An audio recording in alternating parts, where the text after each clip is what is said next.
Testing 1 2, testing 1 2. Good. Testing 1 2, testing 1 2.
afternoon and welcome to Live Jai-Alai in the Magic City on the Jai-Alai channel.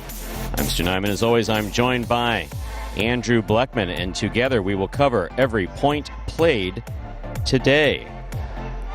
All Mutuals wagering is now open on today's 8-game performance. Each of today's 8 games offers Win, Play, Show, Quinella, Exacta, and Trifecta wagers. We have an early daily double that begins in game 1 and 2. We have an early daily double that begins in game 1 and 2. We have an early pick 3 and a late pick 3. We have a Mighty Ocho that begins in game 1. The Mighty Ocho is a pick 8 wager. Correctly pick the winners of games 1 through 8. You can cash in on the Mighty Ocho with its $5,000 guarantee. Also have the high-paying High 5 jackpot that begins in game 3 to play the High 5. Correctly pick the winners of games 3, 4, 5, 6, and 7. If you do so correctly, and have the only ticket that does so, you can cash in on the High 5 jackpot with its $2,000 guarantee. Online wagering is available at watchandwager.com, or if you're in the state of Connecticut, mywinners.com. However, placing a bet is not necessary in order for you to enjoy all that we have in store for you today. We have no scratches in today's performance. Once again, today's performance is scratch-free. There are no scratches or corrections in today's performance. So with all that in mind, we ask you to make your wagers as early as possible within scheduled post times and sit back and relax. Post time for game number 1 is now just about 6 minutes away. And before I say my standard greeting to Andrew, this is to remind one and all tuned in that tomorrow, both the High 5 and the Mighty Ocho jackpots will be forced out. Mandatory payouts tomorrow.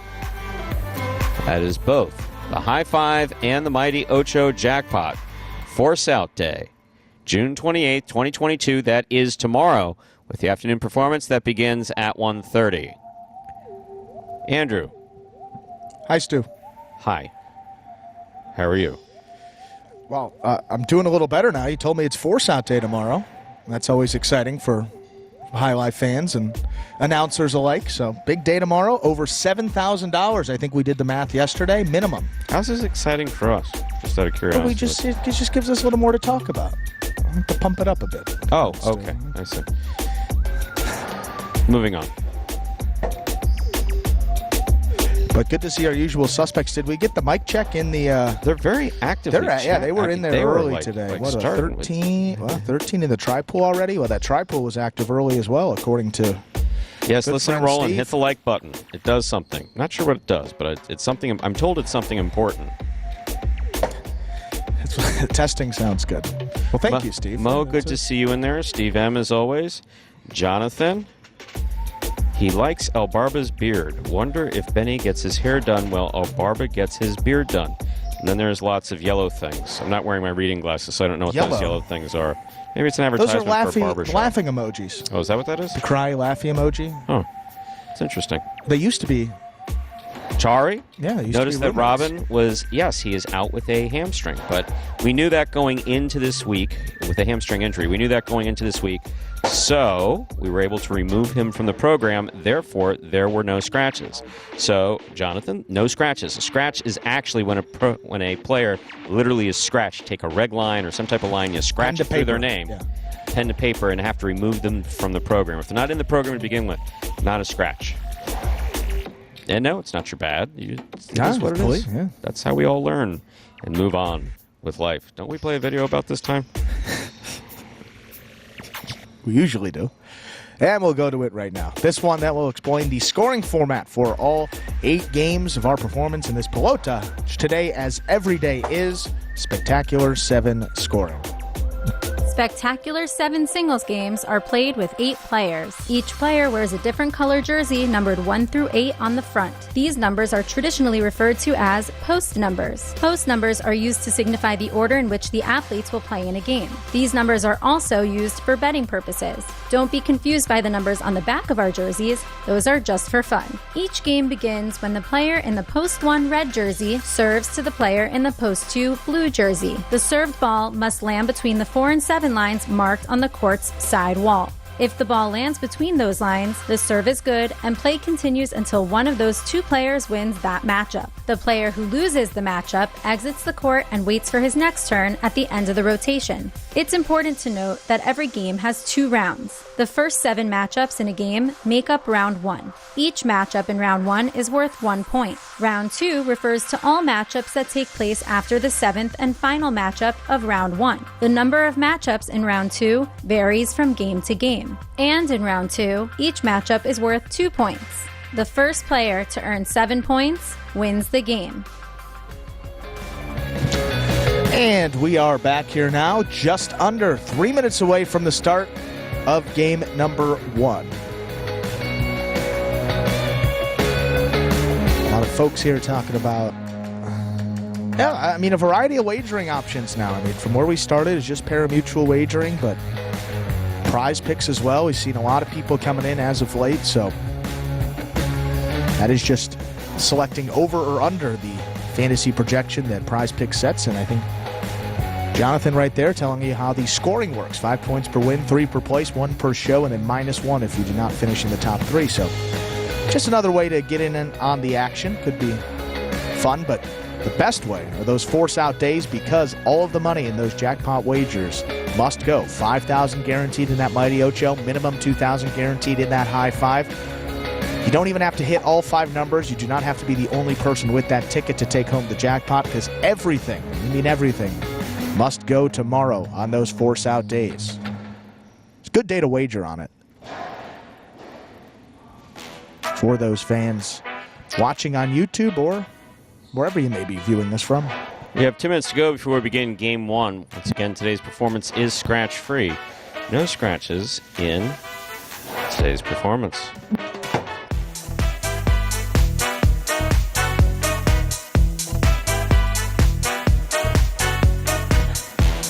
While we have a moment, a little more drama here in these singles standings now. Cherry and Carballo, only 1 win separating the top 2 in our standings. 30 wins for Carballo. Hasn't had many over his last couple of weeks. It was winless in week 18.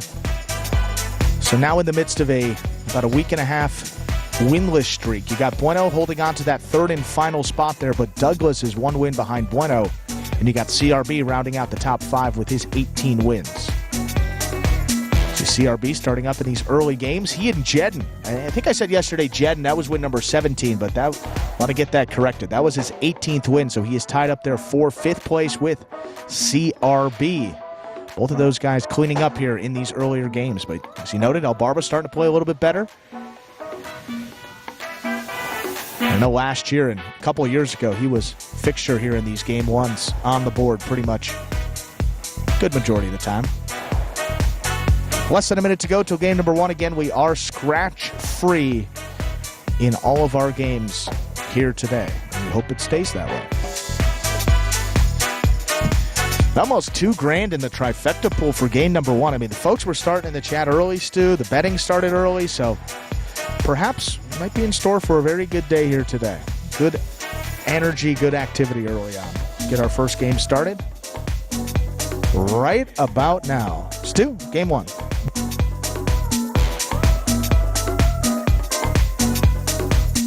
With that, we are ready to begin game 1, a spectacular 7 singles match. Play to 7 points. Points will double after the first round of play. Up first and serving in the red shirt of post 1 is CRB. Receiving in the blue of post 2, number 30, Diaz.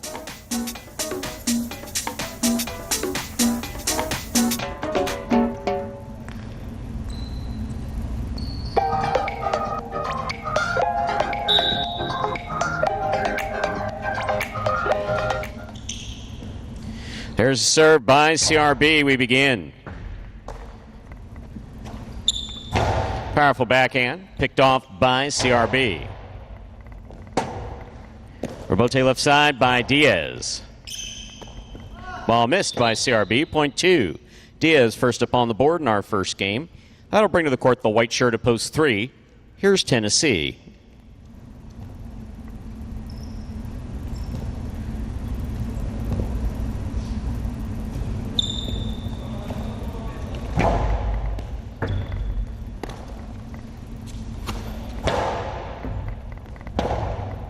Rebote forehand.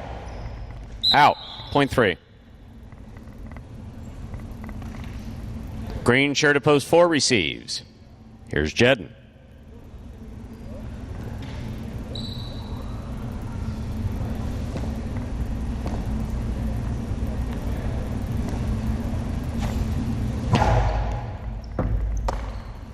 Backhand by Jedden. Hard throw to the inside. Rebote left side by Tennessee. Scores. Point 3.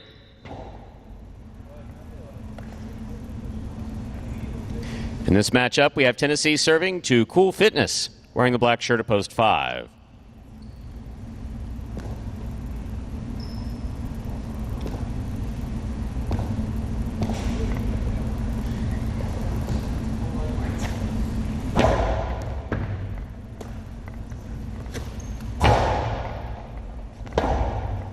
Rebote forehand by Tennessee. Cool Fitness from the 9 line. Tennessee from the 10 line. Back to the inside. Cool Fitness keeps it on the forehand. Back to the inside it goes. There's Tennessee on the backhand. Now Rebote missed. Point 3. 3 on the board with 3 points. Here's the yellow shirt at post 6, number 77, El Barba.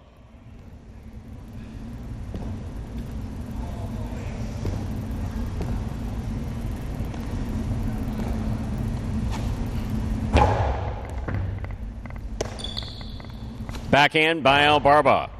Catch by Tennessee. Backhand.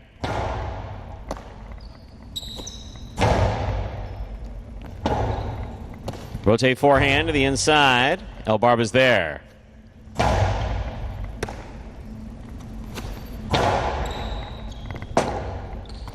Rebote saved by El Barba. Plays perfectly to the inside. Point 6. In this matchup, we have El Barba serving to Anderluck in the pink shirt at post 7.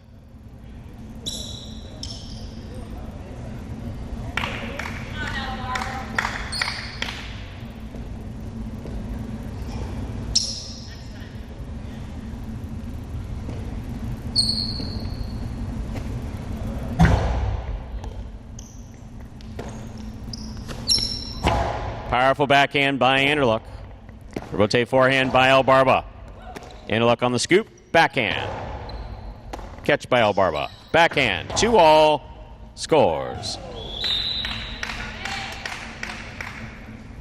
El Barba's on the board with 2 points. Here now to complete the first round and receive, wearing the purple shirt, post 8, Juice.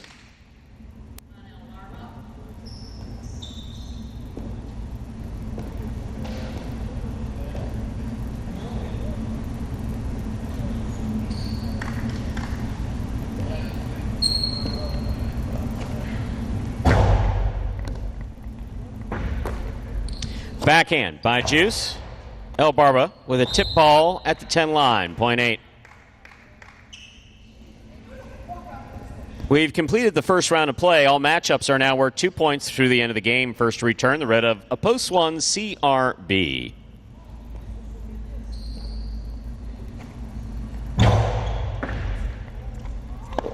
That ball died coming out of the service box. Point goes to the 8. 8 on the board with 3 points. Here's post 2, Diaz.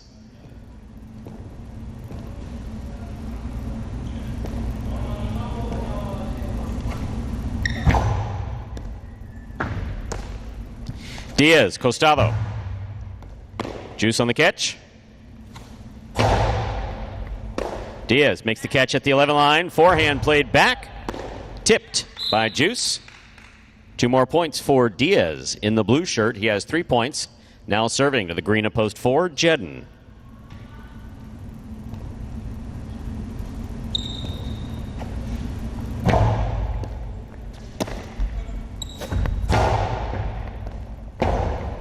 Robote shoots down, saved by Diaz. Low and hard to the inside, scores on the passing shot, point 4. Black up post 5, Cool Fitness.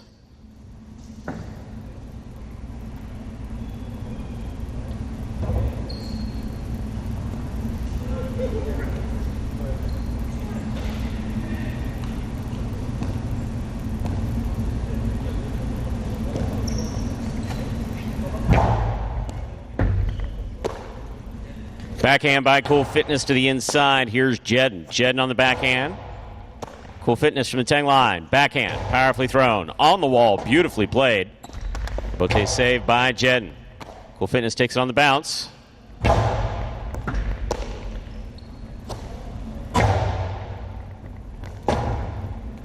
Robote forehand to the inside. Back, midcourt. Bote save. That hits the rail just above the front wall. That's out of play. Point 4. 4 points for the 4 post. In this matchup, we have Tennessee. We have Jedden serving to Tennessee.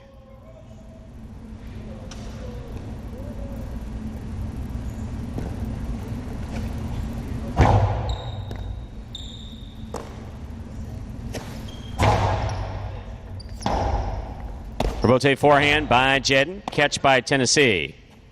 2-all, 2 score. Well played, point 3. Tennessee has 5 points and a possible game point. Trying to stop him, pink of post 7. Anderluck.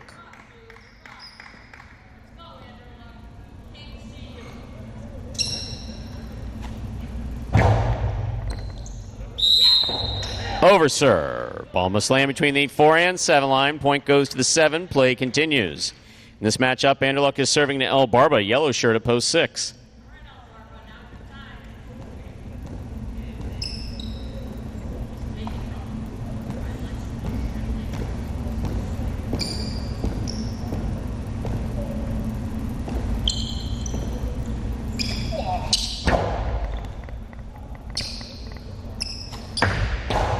All stopped by Anderluck. Drop shot by Anderluck. El Barba is waiting for it. Has it. Blasts it to the inside. Correa chases it down. It had the distance, but not the accuracy. Point 6. 6 on the board with 4 points. Here's post 1. CRB.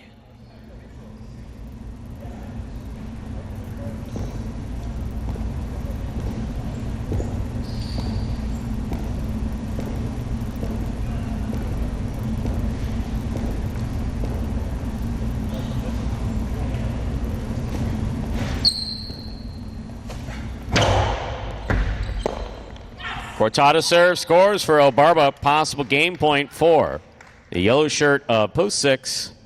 El Barba trying to stop him. Juice.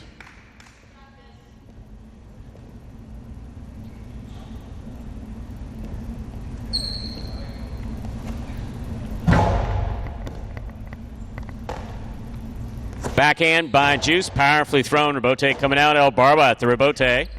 He makes a save. Juice with a tip ball, point in game, yellow shirt of post 6. El Barba. 3 places, 4 shows. Unofficial order finish 6-3-4.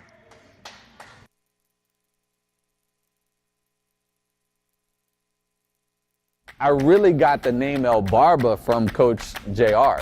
You know, like the first day I came into practice, he was like, oh, La Barbas. You know, he called me the beard. And, you know, it kind of just stuck. The most frustrating aspect of Jai-Alai for me probably would be anticipation. Because the ball's going so fast, you don't have time to wait to see where the ball's going to be thrown. It's frustrating, you know, but at the end of the day, I'm playing a sport for money, okay? My goal is to go out there, win every point, as soon as I step on the court, win the game, and call that game a day. You know, that's it. Well, we talked about how he's been playing some good Jai-Alai over his last couple weeks and came back from that knee injury.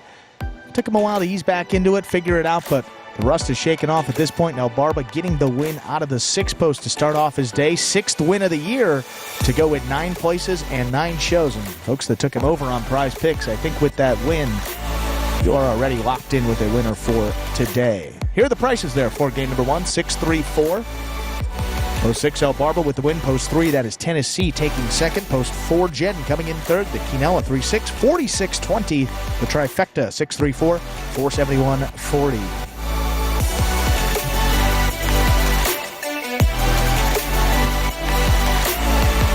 $2 on El Barba to win will get you back $9.20.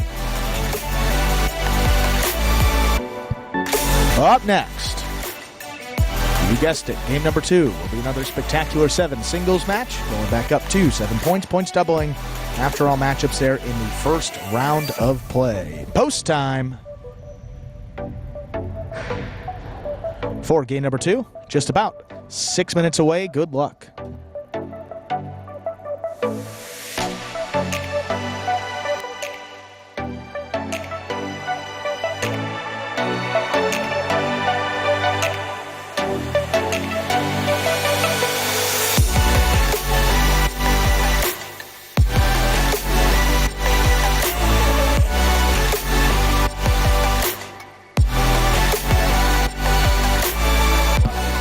With just about 6 minutes to go until we get into game number 2. And for any new Jai-Alai fans maybe joining us here for the first time, we'll take a look at this video that explains in simpler terms how Jai-Alai is played. The main rule of Jai-Alai is simple. Players must catch and return the ball in one fluid motion. Sounds easy enough, right? So how do you win? You can win a matchup simply if your opponent overserves, underserves, or serves the ball out of bounds. On the flip side, your opponent wins the matchup if the serve is so good that you fail to catch and return the ball to the front wall. If your opponent fails to catch the ball before it bounces twice on the ground, or if your opponent's cesta makes contact with the ball but doesn't catch it, then in both of those cases, you win the matchup. You can also win a matchup if the ball bounces around in your opponent's cesta during an attempted catch. This is called juggling, and it's illegal in Jai-Alai. Another way to win a matchup is if your opponent throws the ball and it lands out of bounds on its return from the wall. The overall game strategy for a Jai-Alai player is to make it difficult for an opponent to reach the ball in time or to execute a rebuttal play.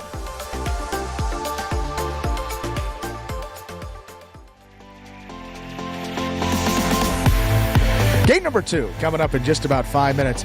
Andrew, are you playing too? I don't know what that is about, but I'm on the IL still. Just about 5 minutes to go until game number 2. So some folks asking, Stu, about I heard some female cheering out in the crowd. Well, I'll let you in on what's going on here. So a lot of stuff comes to us, and some good, some bad. This was, I would say, a pretty positive story. A couple days ago, they said there was this lovely couple up in Canada who were looking to come down and watch a little bit of Jai-Alai. However, they weren't able to make it in on Sundays. They were going to drive all the way from Canada down here, which is 16 plus hours. Just looked on the phone from, I think, Toronto, which is in the province of Ontario, so perhaps from there, not exactly sure, but said they wanted to come on down for their 30th wedding anniversary, and don't know the folks' names over here, but seem like nice Canadian folks, and they are in and cheering very positively for El Barba right there, and a lot of the fans out there. So good to have them in the building, and happy 30th wedding anniversary. There's a lovely Canadian couple out there today. And Jonathan, you asked a question regarding how you can get in on H2H action. Well, you can at least watch it one of 2 ways. There's actually several ways to watch it, but the 2 that we push as being easiest from back here are watchhighlight.com. So for all of our H2H, World Super Court, and what's the other thing called? The teams? Battle Court? Battle Court. Yeah, oh yeah. For all that, you go to watchhighlight.com. That's watchhighlight.com. Or you can download the Jai-Alai app. I'm not trying to sell you anything. The app is a free download. We do ask for, I think, a little bit of contact information, just so we know who's watching and all that other good stuff. Kind of keep track of our fans for demographic purposes, but I think it's a nice trade-off. Yeah, and the app's got some really nice content. Interviews with the players, highlight videos, so the app really does have some very nice content. So definitely check it out. And if you happen to be in a state, Jonathan, I think Steve Smart listed those states where you can bet via Bet Rivers. That is the exclusive partner of Jai-Alai at the moment. So Bet Rivers in the states of Iowa, Illinois, Pennsylvania, Arizona, New Jersey, Virginia, Colorado, and I don't think you're up in Canada, but if you happen to be in Ontario, you can play some wagers there as well. 2 minutes to go before we begin Game 2. Once again, there are no scratches in today's performance. Game 2 does begin the early pick 3.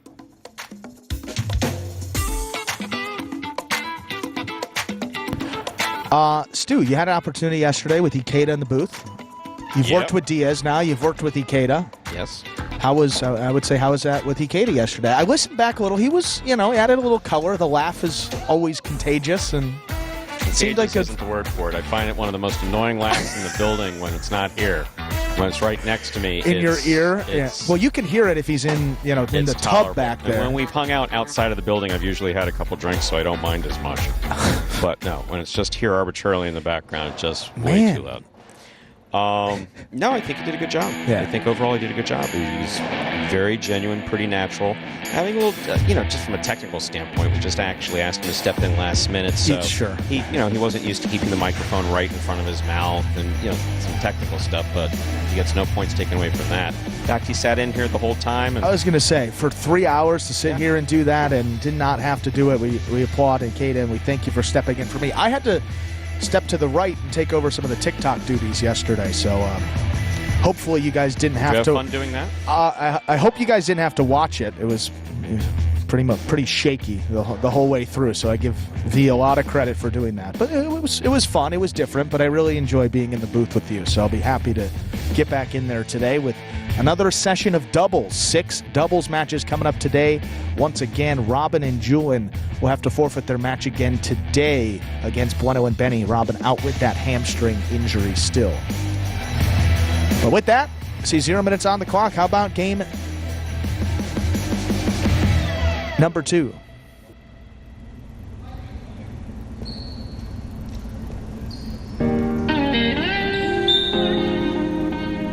We're ready to begin our second game. It is a spectacular 7 singles match. Played to 7 points, with points doubling after the first round of play.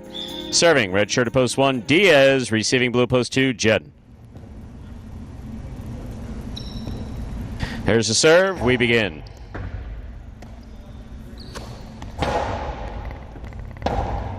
Rotate forehand, Karam with a light touch. Jed gets there. Low and hard to the inside, scores. Point 2. Jedden first up on the board in our second game. Here is the white shirt at post 3, CRB.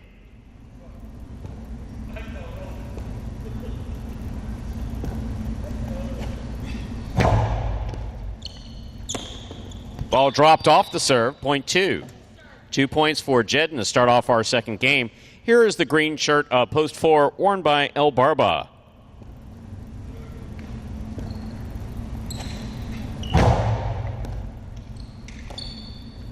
Backhand by El Barba.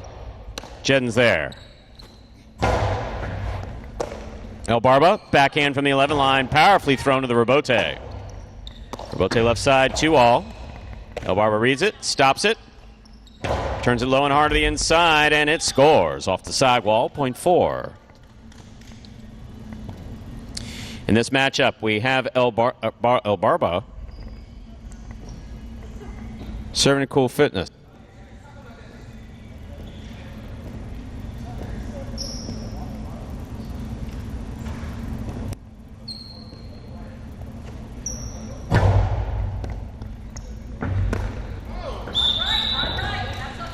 Ball tipped off the serve, point 4.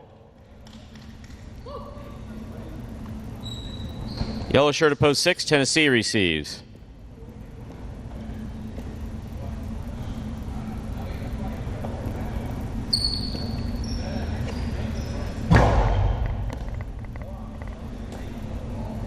Backhand by Tennessee. Rebote by El Barba. Tennessee, backhand from the 9 line to the inside. Rebote, the rebound off the back wall coming out. Rebote forehand fired by El Barba, just fired out of play, point 6. Pink shirt at post 7 receives. Kubala.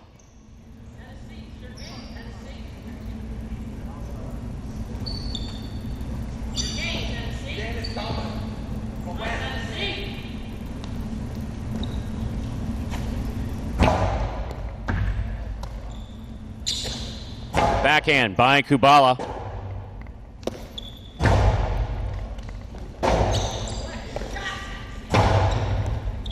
Here's Tennessee from the 9 line. Backhand, powerfully thrown.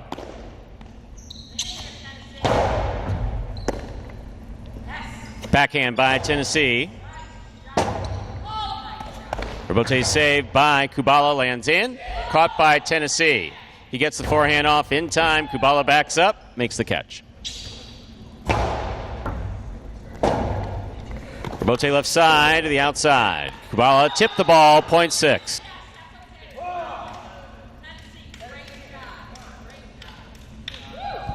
In our next matchup, we have Tennessee serving to Juice. Wearing the purple shirt at post 8, this will complete the first round of play.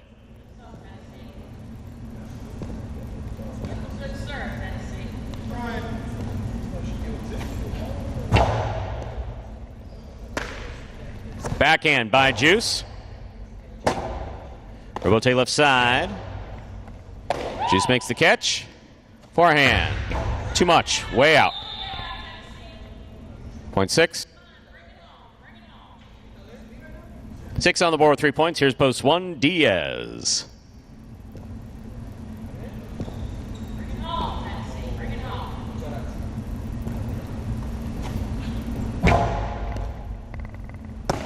Diaz from the Costado. Long 2-all with a soft touch. That scores. Point 1. 2 points for Diaz in the red shirt.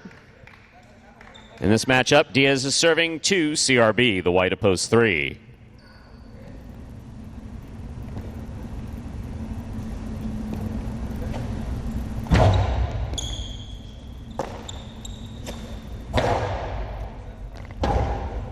Rebote forehand by Diaz. Catch by CRB. CRB hard to the inside. Diaz gets in there, makes a fine catch.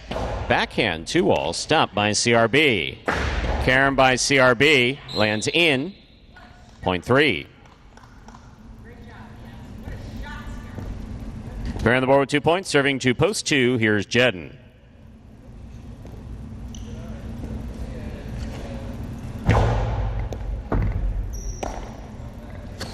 Backhand by Jedden. Rebote forehand by CRB to the inside. Jedden backing up, comes up with the ball.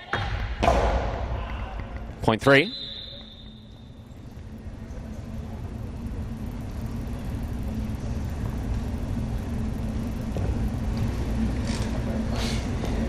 Here's Cool Fitness, black at post 5.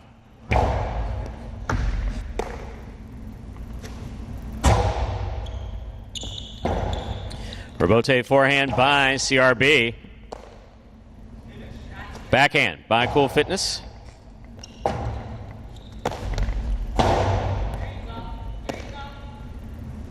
Backhand by Cool Fitness. Here's CRB from the 8 line.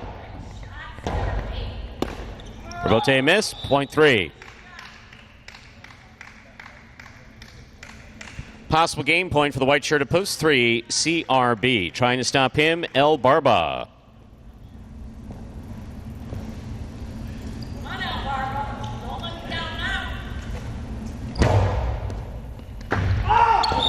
Point on game, post 3, CRB. 6 places, 1, 2, and 4. Playoff for 3rd place. 1 first serves to 2.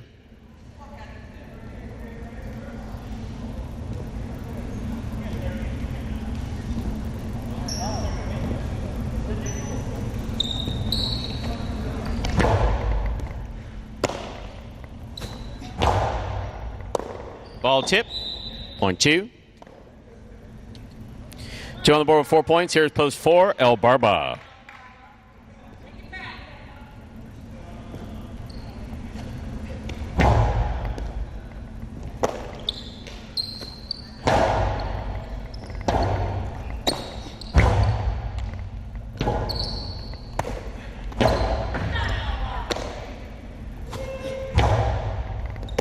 Scoop. by El Barba. There's the backhand.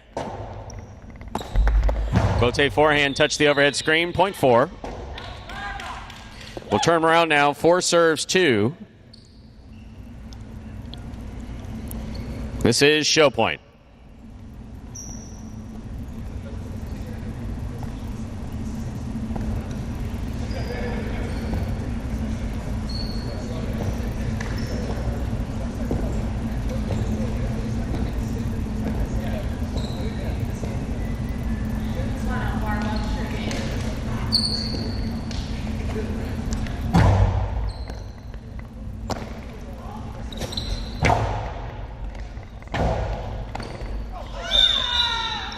Point and a third place finish, post 2, Jedden.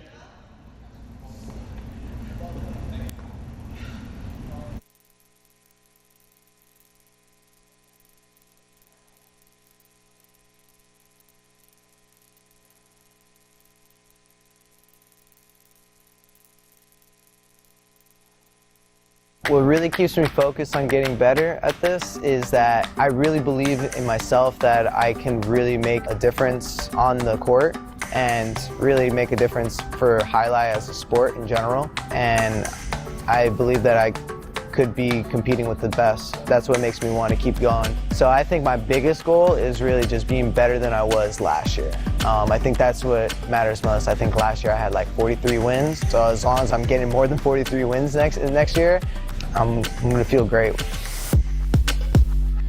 And there is CRB. I mean, boy, quite the comeback for him right there. And that is win number 19, breaks that tie with Jed. Now 2 games behind his backcourt doubles partner there, Douglas. And only 3 wins outside of the top 3 in those bonus money slots right there. Pretty good season there for CRB, getting it done once again in one of those early games. 3-6-2, the official order finish for Game 2. $2 Quinella, 3-6, 39.80. Trifecta, 3-6-2, 333.80. $2 wager on 3 to win, 24.20. Early daily double, all 3 returning $7.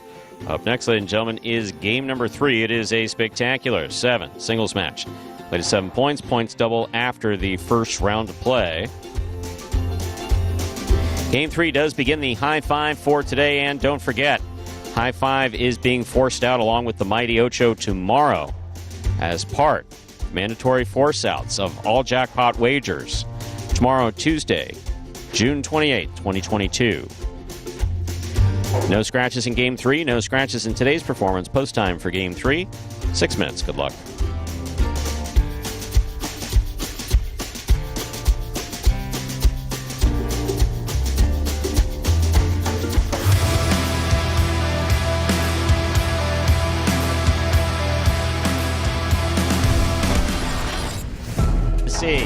Backhand hard to the inside. Ron is there.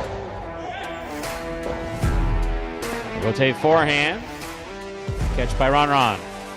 Outside placement by Ron will score.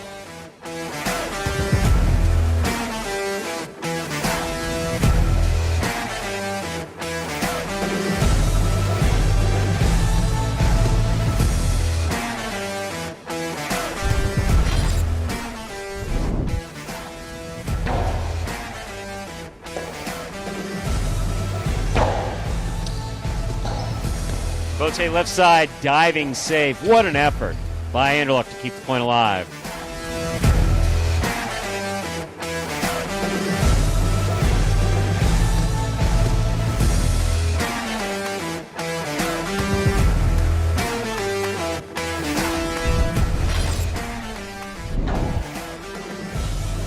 There's backhand by Diaz, thrown powerfully to the inside. Diaz goes up the wall, comes down with the ball, throws a carom that scores.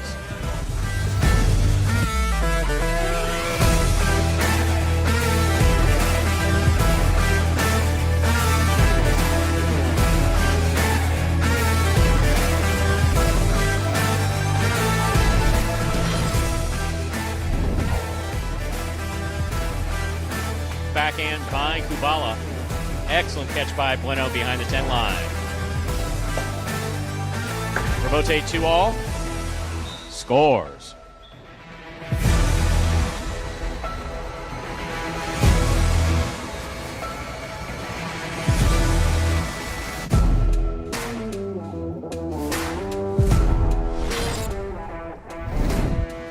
Rebote left side by Gauchetti. Manu's there.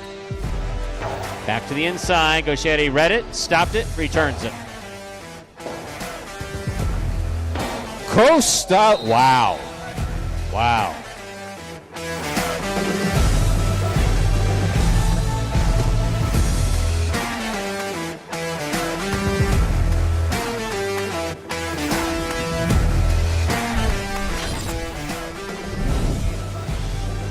Benny from the 10 line. Backhand to the inside. Goes wall to wall. Rebote comes out to the 5 line. Turned on the forehand of Ikeda.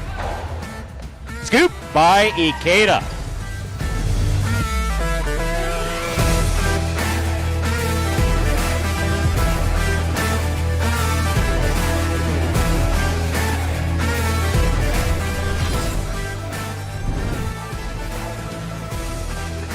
Nice save by Douglas at the side wall. Now he steps up at the 4 line.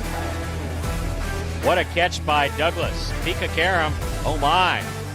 Got him.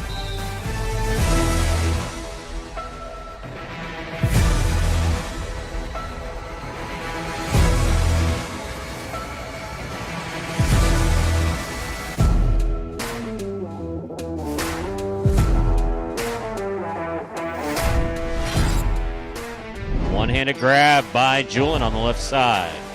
Here's the Rebote. Rebote 2-all. Cut off by Julin. Hard throw by Julin. Gaucheri's looking for a tough Rebote. That's beautiful.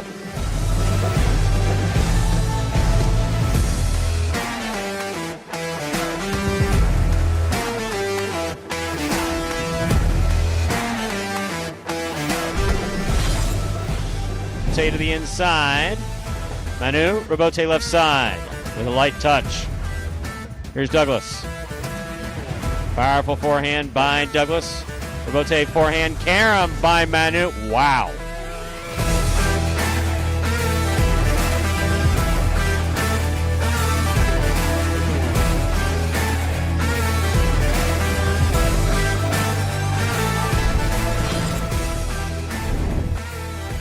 Backhand by Douglas, thrown hard, caught by Gauchetti, who flips it back. Douglas gets there, puts it back inside. Rebote comes out.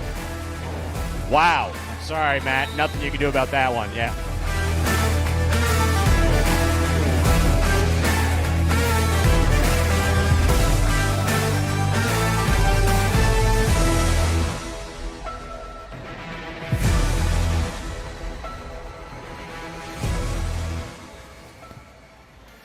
And folks, right there, those were the top 10 plays from May of 2022, last month, right here at Magic City High Live.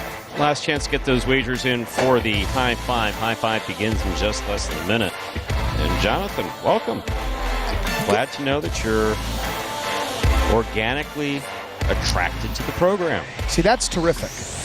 I like that because, look, there's not a lot of stuff going on, especially live sports during the day here in the States. So good that you found us. We're happy that you're enjoying. And he says he's a fan of men's slow pitch softball where he plays, so that's right up my alley. I'm going to guess 12-inch if he's not from the Chicagoland area, but soccer and that, so nice and active. Good to have you, Jonathan, and again, good luck today with those prize picks, I believe you said earlier on. But that high five will be forced out tomorrow.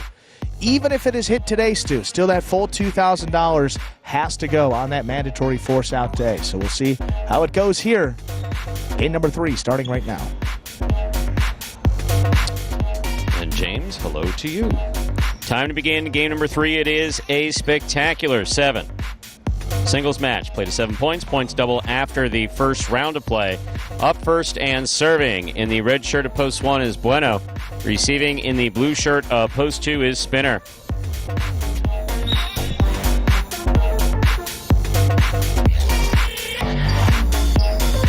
No, Jonathan, as far as we're concerned, you are famous. Sincerely, as far as we're concerned. New fan? It's nice. There's serve by Bueno. We begin. Backhand by Spinner. Spinner looking for the rebote, plays it from the forehand. Light touch, stopped by Bueno. Bueno low and hard, will score. Point 1. One first up on the board in our third game. That'll bring to the court the white shirt at post 3. Here's Ikeda.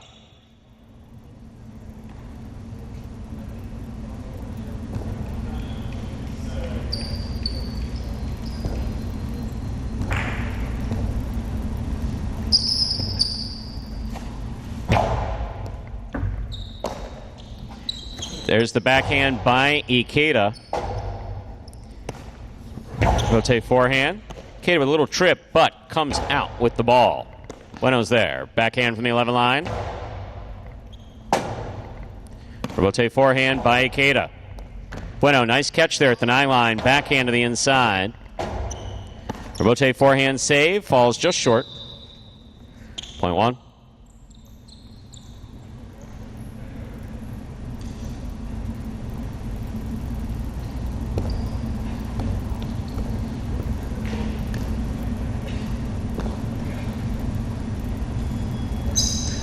Green at post 4, Anderluck.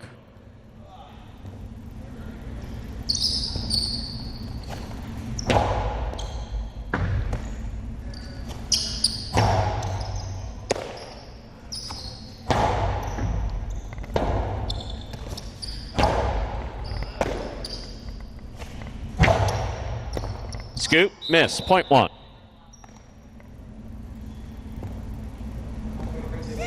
One on the board with 3 points. Here is the black shirt of post 5 worn by Julin.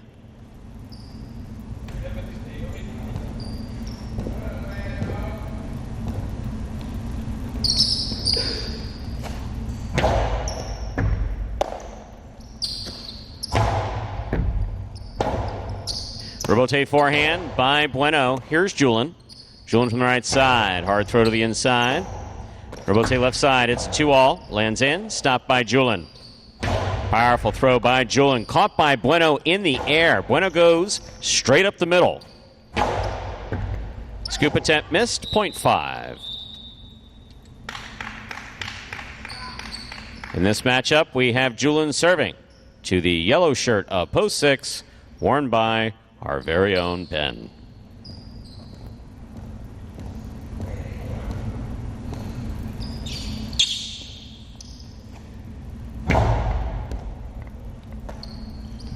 Backhand by Ben.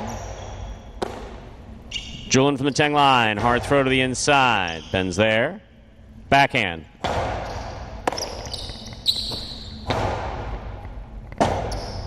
Rotate forehand. Julin makes the catch. Low and hard. Ben's there. Backhand from the 11 line.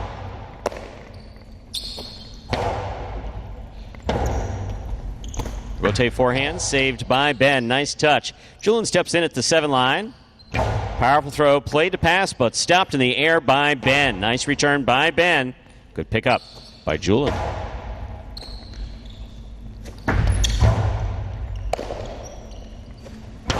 Powerful throw by Julin. Ben's in there to save the rebote. That hits the overhead screen. That's a well-played point by Julin and Ben. Point 5. Here is the pink shirt of post 7 worn by Ron.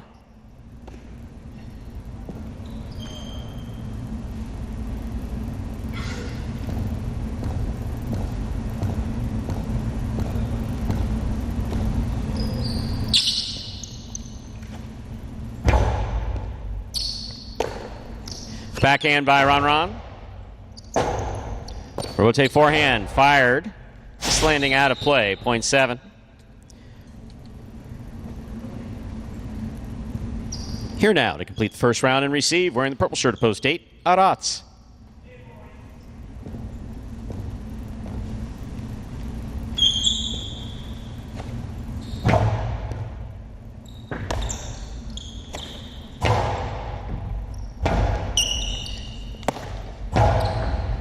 Arats makes the catch, winds up. Costello 2-all with a light touch, scores for Arats. Well played, point 8.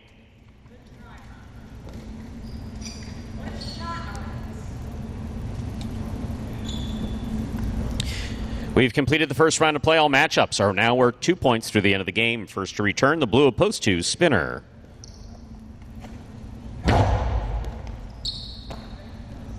Backhand by Spinner. Catch by Arats. Arats goes deep. Rabote coming out. Good hustle by Spinner to make that Rabote. Catch by Arats. Arats to the inside. Great catch by Spinner. Nice backhand. Interference ruled. The point will be replayed.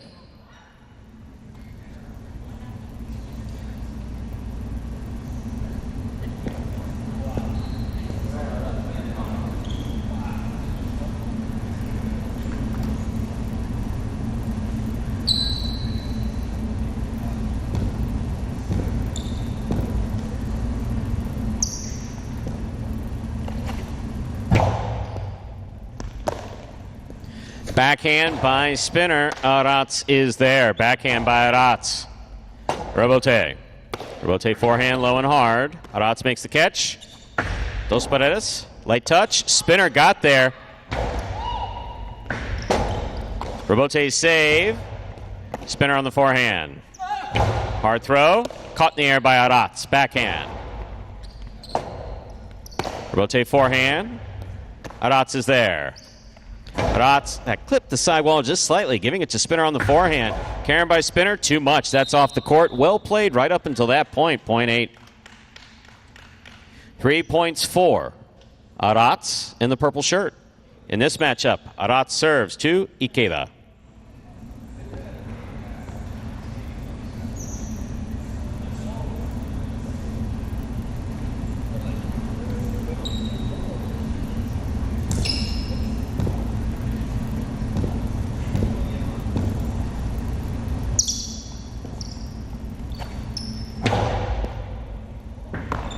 Fine catch by Ikeda. There's the backhand. Arats goes deep. Rabote forehand. Arats is there. Backhand.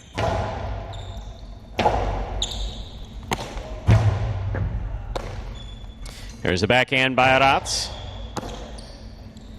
Ikeda, outside placement, too far. Point 8.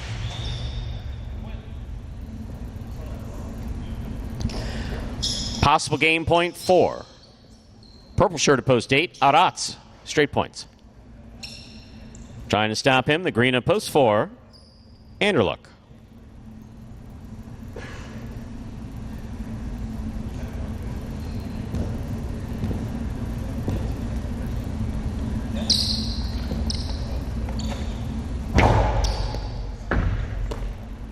Backhand by Anderluck. Here's the catch by Arats. Backhand by Arats. Rabote hits the overhead screen, point in a perfect game for post 8, Arats. No playoff here. Unofficial order finish, 8-1-5. Your prices will be up in a moment.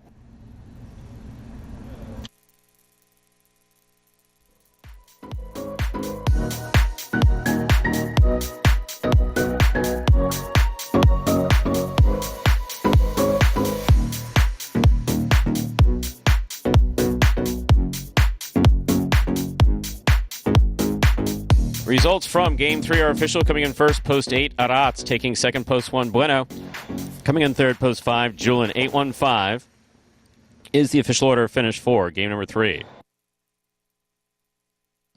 Look, on the board, there's prices. $2 wager on 8 to win, $20. Quinella, 1-8. That's first and second in any order, $62.60. Trifecta, 8-1-5 for second and third place finishing, $294 even. Up next, game 4, it is a spectacular 7 singles match. Play to 7 points, points double after the first round of play. Post time for game 4.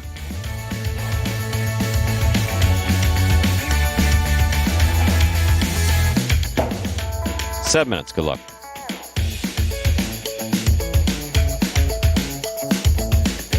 You're a sportsman, aren't you? Sort of. You like Jai-Alai? I like the way it's spelled. Me too. Yeah, with a J. How'd that get in there? I can handle your workload without any help. Andy Glam, former J. Crew employee.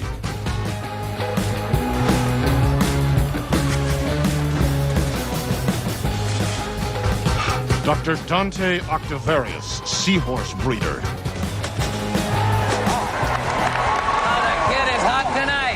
He better be. I got him wheeled in the trifecta. Shunk Dunkirk, Incontinent Highlight Instructor. Incontinent Highlight Instructor? Incontinent Highlight Instructor. All right, I'm calling it. I'm trying out a new persona. I'm club owner and Jai-Alai enthusiast, Barry Mexico. What a fun and lazy character name. Was it your first thought? You know it. Barry Mexico gets down to business.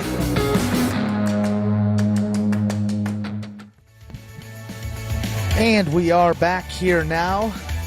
Wow, a full 6 minutes until game number 4. How about that?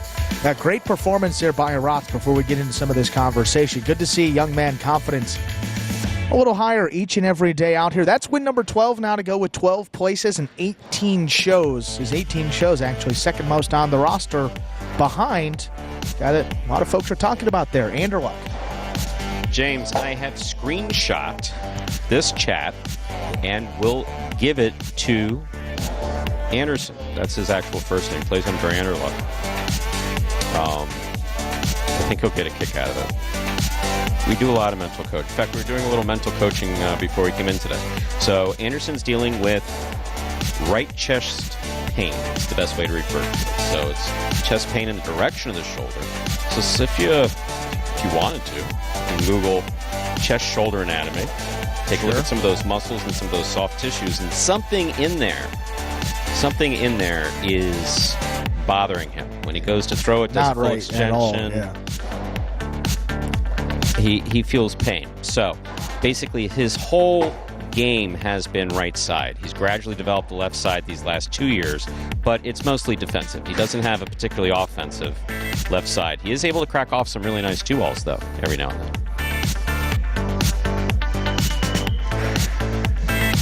So part of what you're seeing is him dealing with frustration of not being able to do what he knows that he can do, which is catch the ball on the right side and basically throw it to almost any spot on the court with a high degree of accuracy and a higher degree of power.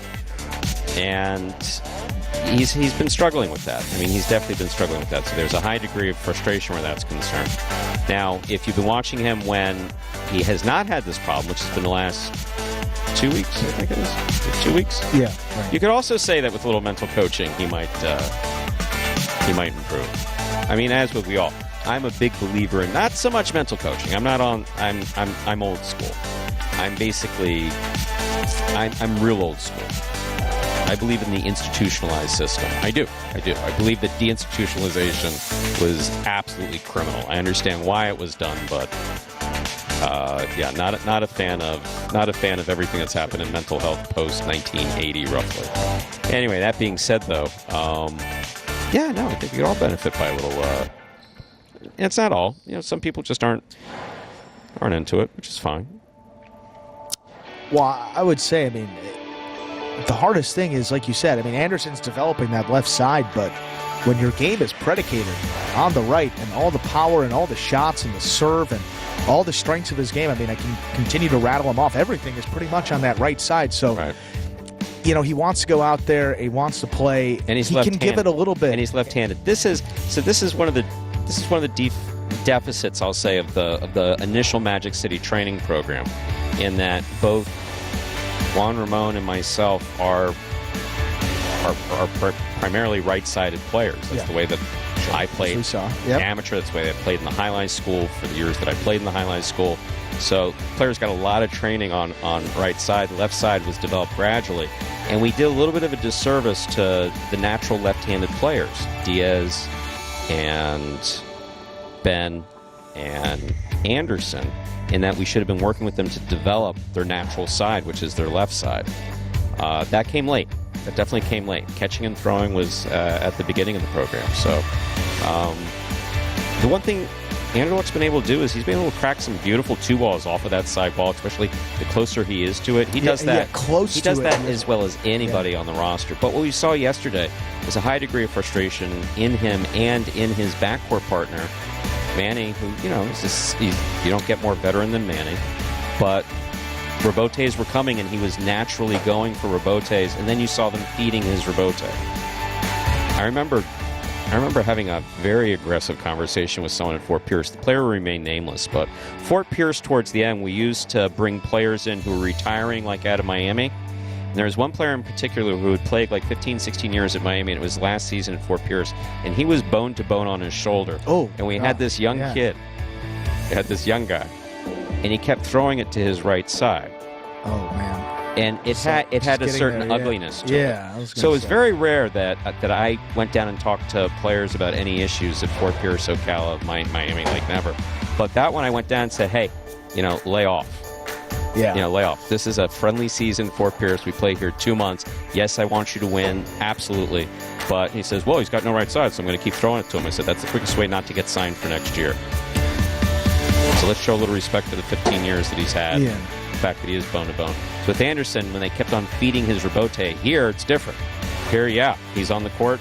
Feed the weakness in the opposing team because you don't get paid if you don't win the game in H2H. Yeah, and I think, as Scott mentioned there, why not scratch him? I mean, he's making money for himself, making a living off of this. So if he's able to go out there and at least give it a little bit and can place in some of those pelota games and perhaps win a H2H doubles, who are we to stop him there? And as Jonathan and Roland saying, I mean, all players in all sports certainly are playing with injuries at some point in the season. And at this point in our roster, a lot of guys dealing with some bumps and bruises. So pretty common at this point in the year, but we got game number 4 coming up right now. Time to begin our 4th game. It is a spectacular 7 singles match. It's played to 7 points. Points will double after the first round of play. Serving in the red shirt of post 1 is Spinner. Receiving in the blue of post 2 is Kubala.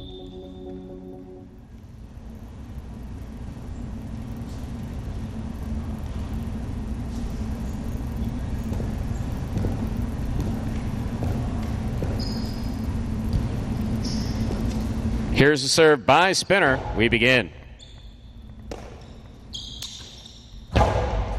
Backhand thrown powerfully. Rebote save. Hooked. Point 2. Kubala first up on the board in our 4th game. Here is the white shirt of post 3 worn by Benny.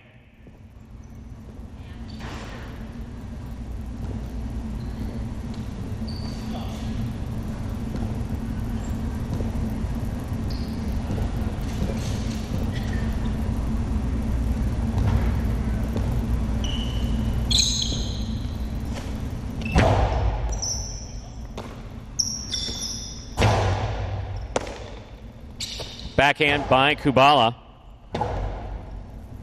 Rebote forehand by Benny. Kubala's there. Rebote forehand missed by Benny. Point 2. 2 points for Kubala. Green shirt to post 4. Arats receive.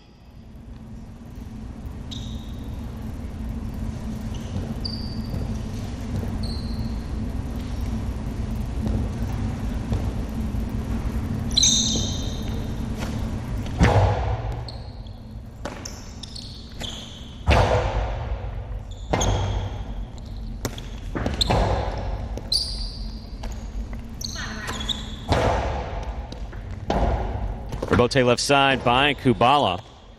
Catch by Arats. Goes to the inside. Kubala's there. Low and hard by Kubala. Arats. Backhand from the 10 line. Rebote by Kubala. Big bounce. Scores. Point 2.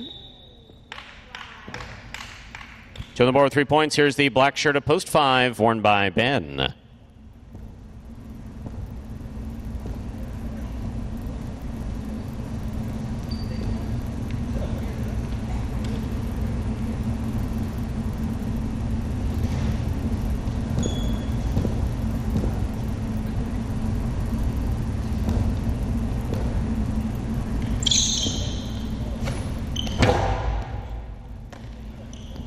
Backhand by Ben. Rebote left side to the inside. Rebote forehand by Ben. Kubala makes the catch. Placement to the inside. Read by Ben. Stopped by Ben. There's the backhand. 2 all. Ben gets there. Cannot bring it in. Point 2. 4 points for the 2 post in this matchup. We have Kubala serving to number 64, Nicholas.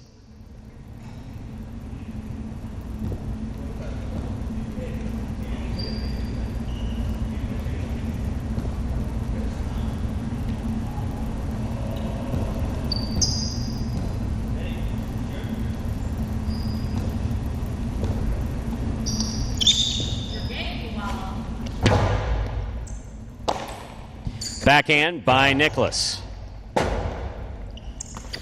2-all. Stopped by Nicholas. Takes a peek. Throws it hard. Kubala chasing it down. Comes up with it on the right side. Backhand by Nicholas. Right to the corner. Out to the rebote. Kubala makes the save.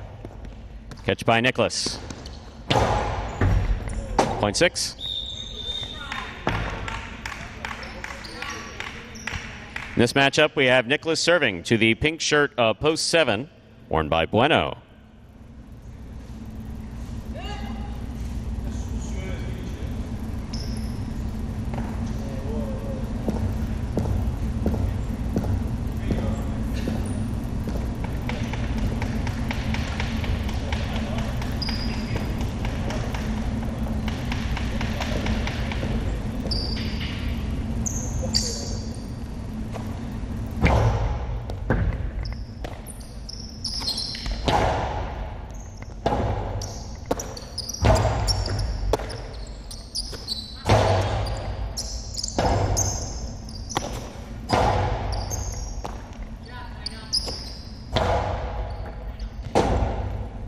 Rebote forehand by Nicholas.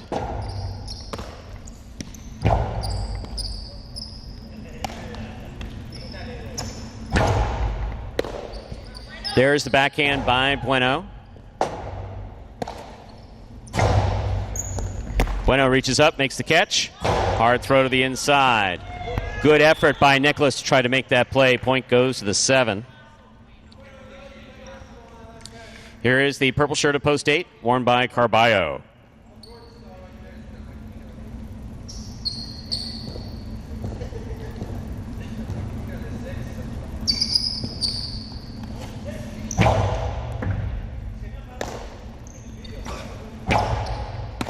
Bueno on the backhand. Rebote, forehand by Carballo. Catch by Bueno.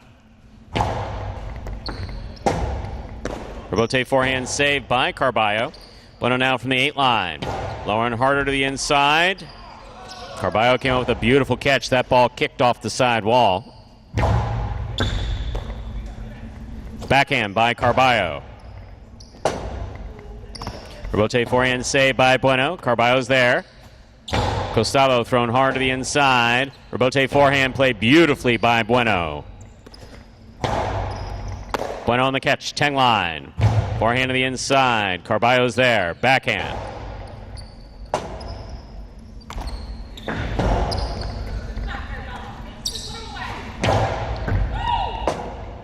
Point 8.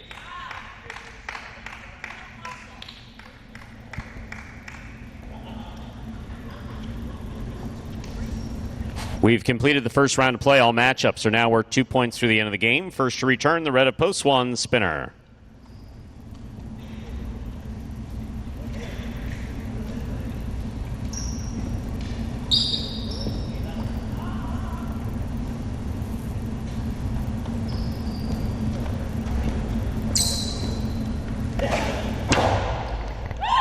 Spinner on the catch, backhand, thrown powerfully. Right to the corner, out to the rebote, and scoring. Point 1. Spinner has 2 points. In this matchup, he serves to the white of post 3, worn by Benny.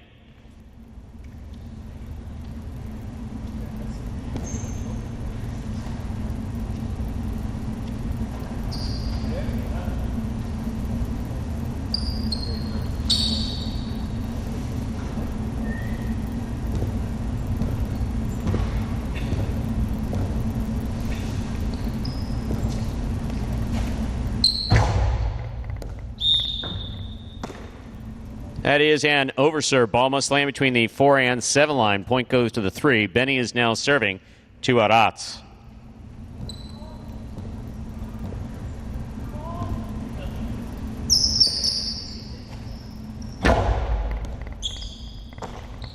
There's a backhand by Arats. Rebote forehand by Benny. Arats makes the catch.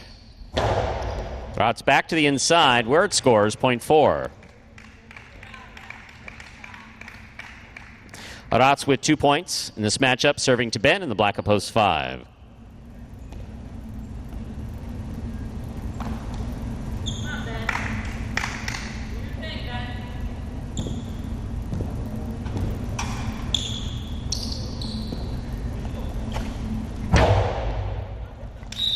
Fault under serve. 0.5. Ben is on the board with 2 points and serving to the returning two post. Kubala returns.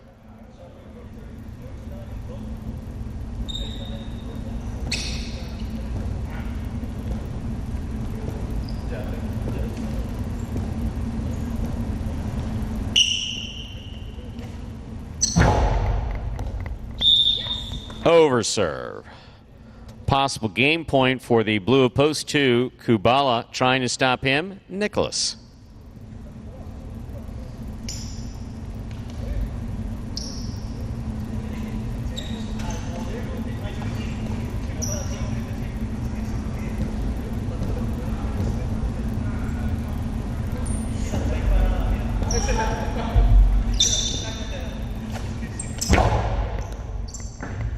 An excellent serve by Kubala. Nice catch and return by Nicholas. Robote coming out hard. Saved by Kubala. Here's Nicholas with a tip ball. Point in game. Post 2. Kubala. 2 wins it. 1, 3, 4, and 5. Pair off and playoff for second and third place. 1 first serves. 2, 3.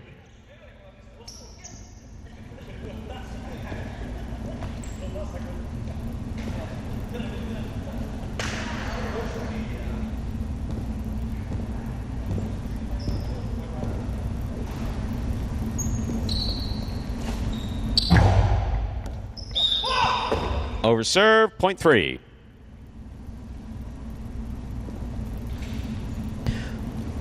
Four serves to 5. Winner of this point meets 3 in the continuing playoff for second and third place. Backhand by Ben. Rote left side by Aratz. Ben's there. Ben from the forehand. Ball tipped, 0.4. 3 serves to 4. This is place and show point.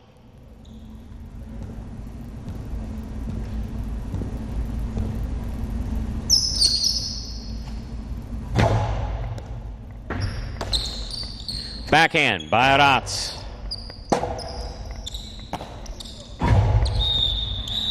Point in a second place finish for post 4, Aratz. Benny comes in third. Unofficial order finish, 2-4-3. Your price will be up in a moment.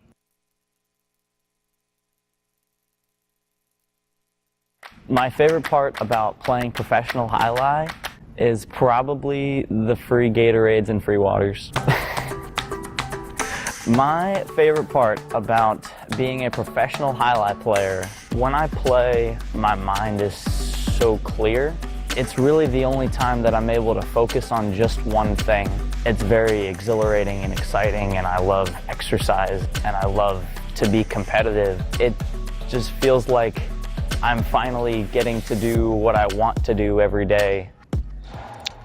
And there is Kubala. How about his 18th win of the season? Now tied with Jedin for 6th place on the roster. Slowly but surely creeping up that leaderboard is Kubala.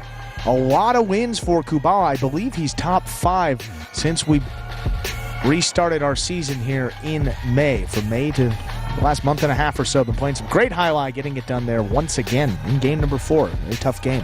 2-4-3, the official order finish for game 4. $2 Quinella, 2-4, $25.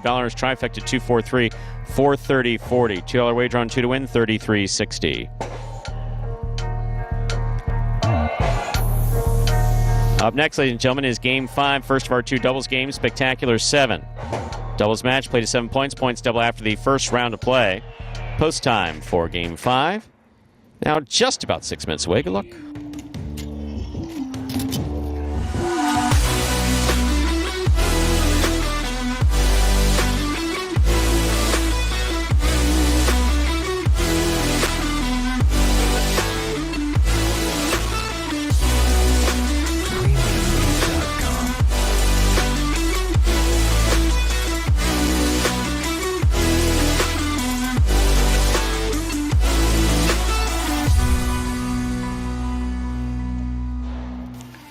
And folks, that is Prize Picks, one of the leaders in daily fantasy sports, where you can play along with some daily fantasy Jai-Alai and take advantage right now of their special incentives for signing up. All you have to do, go to prizepicks.com HipicaTV.com and type HI, that is Jai, into the referral code field when you do sign up.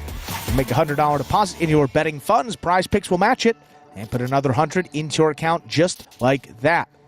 You all know it does get even more interesting because if you send us a picture of your computer or phone screen as proof that you use that referral code HI at sign up, well, you're also going to qualify to get a double cash prize if you win a week of the Highlight Channel's Fantasy Highlight game in the 2022 season. So, again, it is as simple as that. Just sign up at Prize Picks. Use that referral code HI when you do so. Most importantly, make sure to take a picture of that sign-up page where you can see the referral code field with the word HI typed in. Go ahead and send that photo to info@thehighlightchannel.com. If you do all that, you automatically qualify to get that double cash prize plus the $100 bonus deposit match to get you started on Prize Picks. So it's a win-win. Sign up at Prize Picks. That is prizepicks.com today. So, Scott, thank you for the compliment on the transparency. That is one of the best things about the Magic City program. It's kind of an unspoken agreement that I have with Scott that we disclose as much as possible. Not that things are purposely kept secret. I mean, there are certain things that, like, for instance, when it comes to, like HIPAA, I'm actually one of these crazy people that actually took HIPAA seriously before COVID. Some folks started using it as an excuse for whatever, but I've taken HIPAA seriously for a long time. Yeah. So disclosing specifics about players' injuries is, I have fairly good judgment. Actually where it comes from, oddly enough? What? It's going to sound bizarre, but where it comes from, I have dictated over 3,000 psychiatric discharge summaries. Yes. Over 3,000. So nuanced conversation about hospitalization stays and stuff like that and the phraseology of certain things. Something that I used to take very seriously. So, how to describe an injury without talking about really how that's going to affect the player going forward or something like that. I think I do that pretty well. But Scott, you ask a very good question. So, why not just go for the scratch? That's tricky. So, typically what we do is, if there's nothing that has been diagnosed, if something hasn't been diagnosed as being broken, torn, pulled, etc., or something along those lines, or a player legitimately comes to us and says, look, I can't play, then we really leave it up to the player and say, you know yourself, and you know what our expectations are of you. Can you get through this game? So yes, it is possible that a player is not 100%. In fact, it's often possible. And we don't always disclose it because sometimes players aren't even sure. We've had players who had a scratch out of one game, yet they were able to play in the afternoon performance. Sometimes something feels a little bit worse than it does. So this is one of those tricky ones where the only thing that's going to let us know what's going on with his arm is an MRI. Yet what happens is in between the time that he plays and then our 4 days off, he feels better. And then right after he starts playing again, starts becoming a little bit more difficult. So why not just pull him out? Because he feels that he can compete. Yeah, absolutely. And we agree with that assessment. Now, agreed 100%? Probably not. Not at 100% of whatever it is. But if you look at that outside placement that he threw yesterday off the forehand rebote, which can't imagine that wasn't particularly easy on that shoulder or chest area either. No. It was just so well done and scored the point. So he is capable of actively participating. And based on that, we don't want to pull him out. You've always been great, except when you hit me for that extra 15 minutes on the clock at North Miami. Scott, I've known you that. Oh, man. You remember when I was punching people on and off the... So you and Scott go way back, huh? Well, look, this is the problem that you get into, and I never mean to be... One, I'm flattered by anybody that remember... That's pretty funny, though. And that seems right up Stu's alley at that age. He would have been, guy's on 30 seconds on the court, 15 minutes. Anybody that remembers me in any positive way, I am very appreciative of that. That there's no question about. But what happens is that having managed the 4 different frontons since '97, and then having played roles in marketing and advertising, stuff like that, you come in contact with a number of people. Yeah, it was. And then we get back to when I played amateur and was working the counter at North Miami. I mean, yeah, I have to admit, Scott, there's sometimes people walk up to me. They're very complimentary. They're very nice, and I just can't put a name to the face. I can't put a name to the face. So, yeah, clocking people on and off. I started doing that. I think Howie gave me my first job. 84. I was 15 because I couldn't drive. My father used to drive me off. He used to drop me off to do the job. So I was 15 when I first started. And you were there all day? Yeah. Wow. Yeah. There were a couple of us that worked the counter at North Miami. The idea was this, is that if you worked the counter at North Miami and you sewed highlight balls, you got free court, you got a couple bucks an hour, and you got free court time. And for most guys who were looking to play professional, that free court time was absolutely invaluable. So if you took the school plus free court time, with me, there was absolutely no question that I was never going to play professional. So, maybe a brief moment there when I was like 15 or 16 or something like that. Why are you laughing? Oh, man.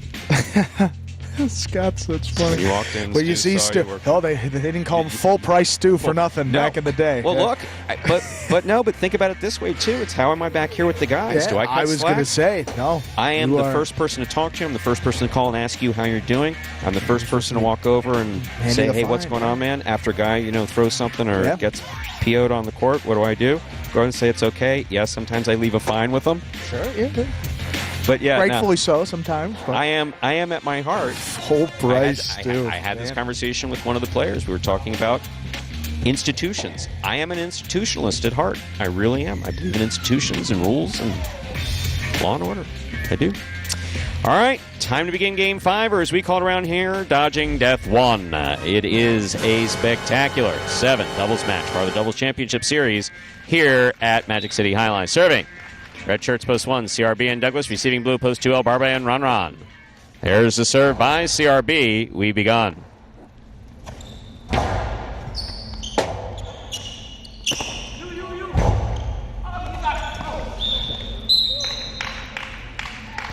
Point 1.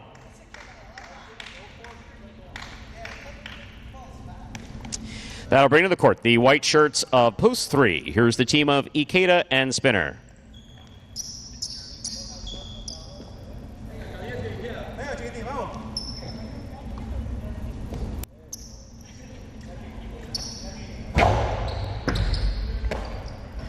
Backhand by Spinner, hard throw to the inside. Douglas is there. Backhand by Douglas. Robote. Robote forehand hooked into the floor. Point 1.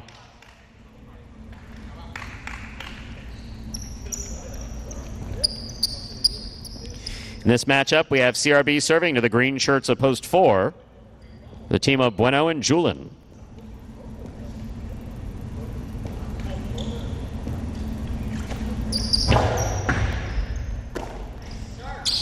Backhand by Julin.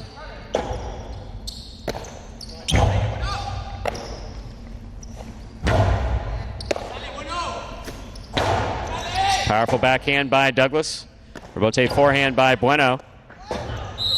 Ball rule tipped first time round, point 4. Black shirts at post 5 now entering the court. Team of Cool Fitness and Arats.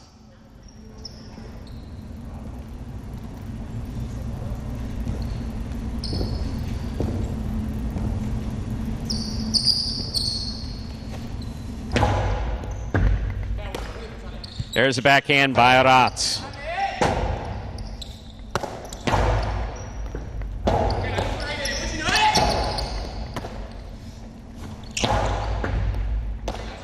Arats on the backhand. Powerful backhand, a little too powerful. That hit the overhead screen, point 5. Entering the court are the yellow shirts of post 6 in the front court, number 69, Inaki. Receiving in the backcourt, Tennessee.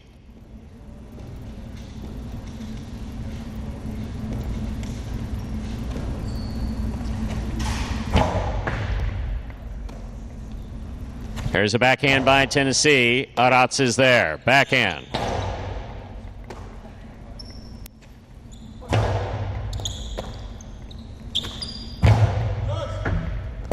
Robote, that rebound off the back wall, play to the inside by Iñaki. There's the backhand. Iñaki on the catch, backhand. Robote forehand, fired low and hard, scooped up by Iñaki. Robote again. Robote forehand, Just missed, falling short, 0.6.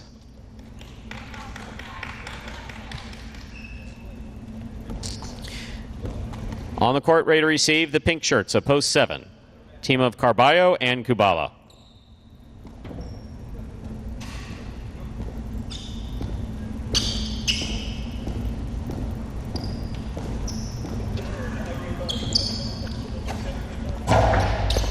Carballo picks the serve. Drop shot. Caught by Iñaki. Iñaki rifles it to the outside where it scores.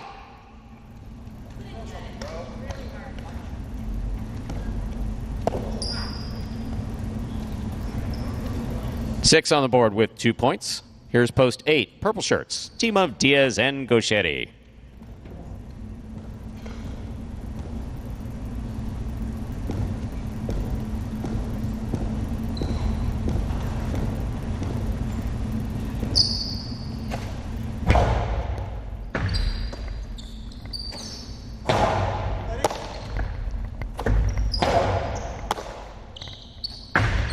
Two all. Opens wide.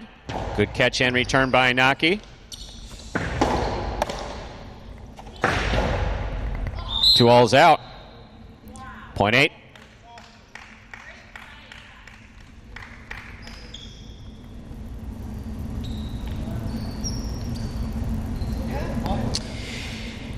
In this matchup, we've completed the first round of play. All matchups worth 2 points now through the end of the game. Blue post 2. El Barbo, Ron. Backhand by Ron. Catch by Gauchetti.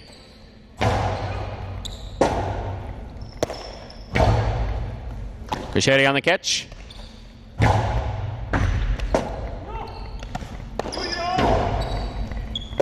Diaz on the catch. Goes to the inside to the feet of Ron. Throws it past Ron to score. 0.8. 8 is on the board with 3 points in this matchup. We have Diaz serving. 2, the white of post 3. Ikeda's in the front court with Spinner in the back.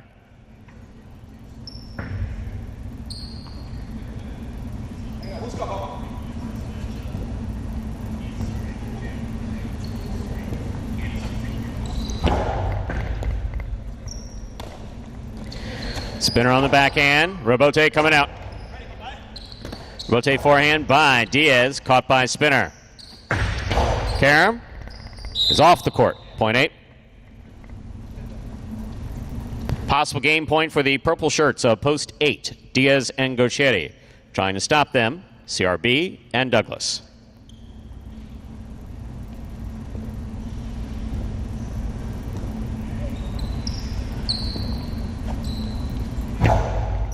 CRB dropped it. Point in game. A perfect game. Purple shirts post 8. Diaz and Gauchetti. 6 serves to 1. This is a playoff for second and third place.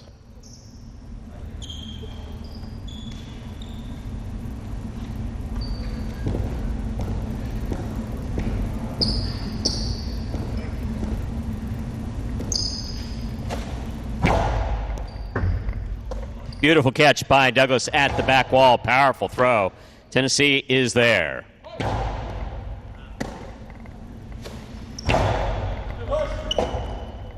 Robote left side. Catch by Douglas. Hinaki on the catch. Splitter. Stopped by Douglas. Karam by Douglas opens and scores.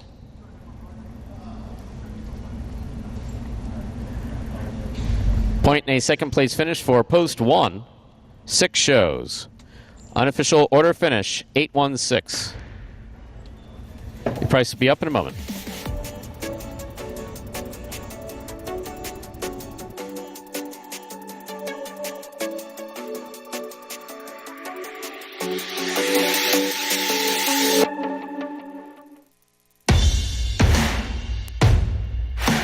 Results are official. Winning game 5, post 8, Diaz and Gauchetti. They had a perfect game. Taking second, post 1, CRB and Douglas. Coming in third, post 6, Inaki and Tennessee. Prices are up. $2 Quinella 1.8, $35.80. Trifecta 8.16. $196.40. $2 wager on 8 to win, $18.40. Up next is our 6th game. It is a spectacular 7 singles match played to 7 points. Points double after the first round of play. Post time for Game 6, 7 minutes. Good luck.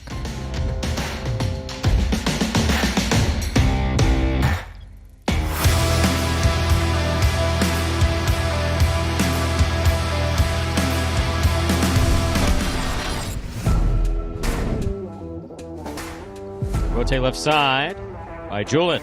Catch by Ron. Rotate left side by Julin. Beautifully executed and scoring. Point 6.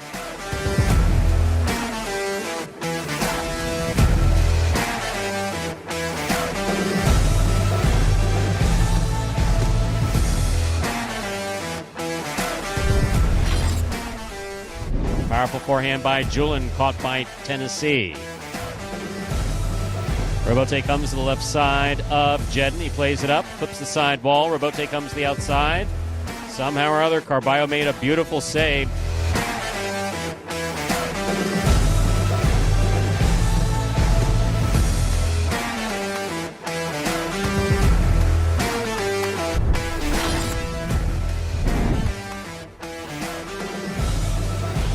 Backhand by Jedden. Chula by Jedden. Enough comes out. Wow, that is a great throw by Ben to score.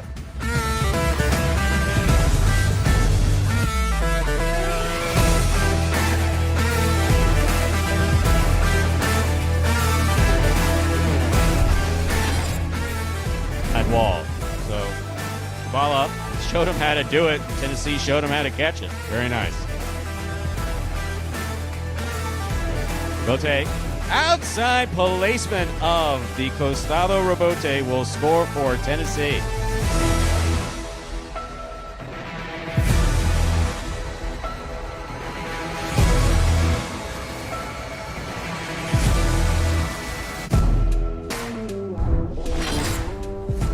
Powerful backhand right to the corner. Robote saved by Spinner. Douglas, great catch. Backhand. Spinner to the inside. Douglas is there. Outside placement by Douglas, scores.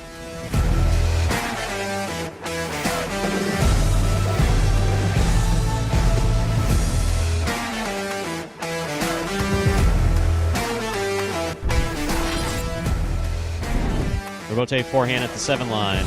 Catch by Benny. Benny back to the inside. Ikeda back to the inside. Ikeda gets there to make the forehand Robote. Nicely played. Sidearm Karam. Wow, what a shot.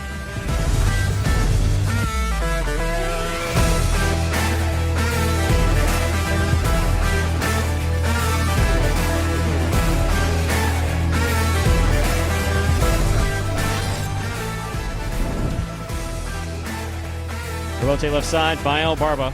Catch by Kubala. Catch by El Barba.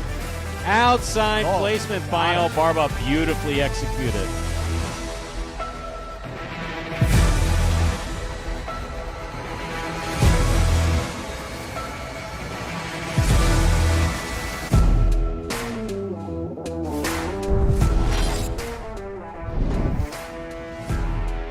Backhand by Douglas. Catch by Ikeda. Ikeda goes deep. Douglas on the forehand. Karam scores. What a 2-all.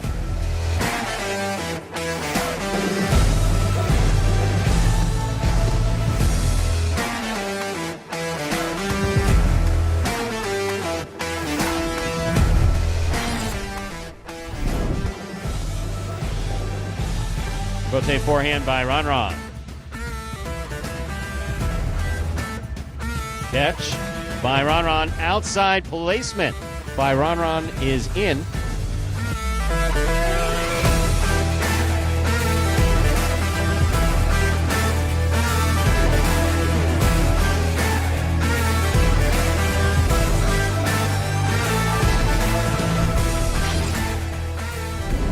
Ron picks it up, winds up, puts it inside.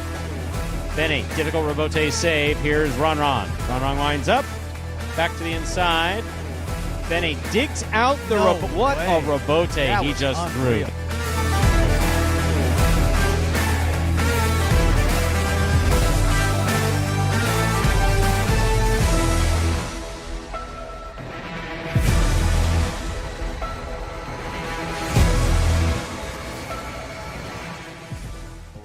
And, folks, those were the top 10 plays from June of 2021. Last year this time right here at Magic City High. Michelle, I'll get it right eventually. asking two interesting questions. So the first one, I didn't quite understand the 3,000 reference. Well, you were talking about 3,000, the psychiatric discharge. Is that what you said? Oh. How do you decide who to release? Oh, that wasn't my decision. Okay. So, what is a discharge summary? If you've been in a hospital, you have a discharge summary. If you've been admitted to either an emergency room or an inpatient stay, I'm glad you're better, and I'm glad that you were released. And you have a discharge summary. Basically, it's just a summary of the entire admission, a piece of paper that someone could look at, or in my case, 3 to 5 pages, where someone could see why you went to the hospital, what happened while you were there, and when it was time to go. And unfortunately, one of the reasons why I left working in mental health care was because insurance was making decisions as to not when people would be released. They're very careful about that in their contract, but when they would stop paying for care. That was back in the 90s. So, yes, that's why I left. And your other question, I'll tell you what, that is a whoa. Yeah. I mean, that's a loaded one, but I like it. Okay, so it depends on how well I know the person. The better I know a person, the more I can tell if they're hedging. And it's really only hedging. I used to pay attention to stuff like, I think it's quasi-scientific. I don't think it's purely scientific, like the involuntary micro muscle movements around someone's nose that indicates that they're creating a story or looking down and left or up and right or all that. You have all those other things, but it's really just based more on a feel. So I think I am a very good read of when someone is being genuine with me and when someone is trying to sell me on something and when someone's just bullshit. Yeah, I don't think that there's... I think I am pretty good about that. However, I will acknowledge this. It's often affected by my mood. If my mood's off, if I'm not in a good mood, then I kind of have this suspicious edge to me where it's like, why are you walking up to me and what is it that you want? So it's not always good, but as far as that's fair. But as far as like someone lying about something of substance, I mean, one of the things that I used to do was psychiatric intake. Yeah. First person you see in the emergency room was me. Not always fun. Time to begin game number 6, a spectacular 7 singles match. Played to 7 points, points double after the first round of play. Up first and serving. Red shirt of post 1 is Hipica, receiving blue post 2, Julien.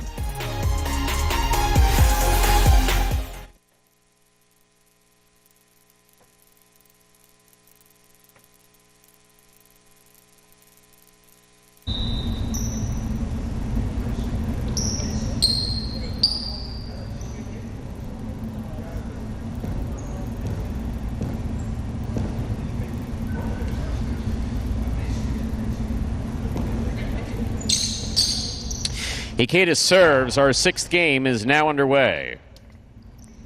Forehand by Julien. Hipica chooses the rebote. Keeps it to the inside. Julien's there. Backhand.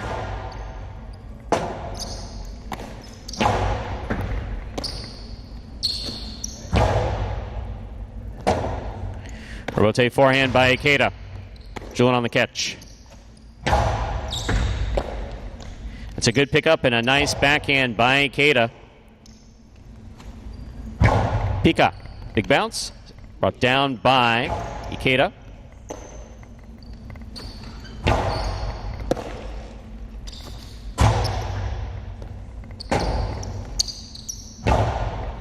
Scoop by Hipica. Karam opens up wide and scores. Beautifully executed by Hipica. Well played point by Julien and Hipica. First point of this game goes to the 1. White shirt of post 3 receives. Here's Iñaki.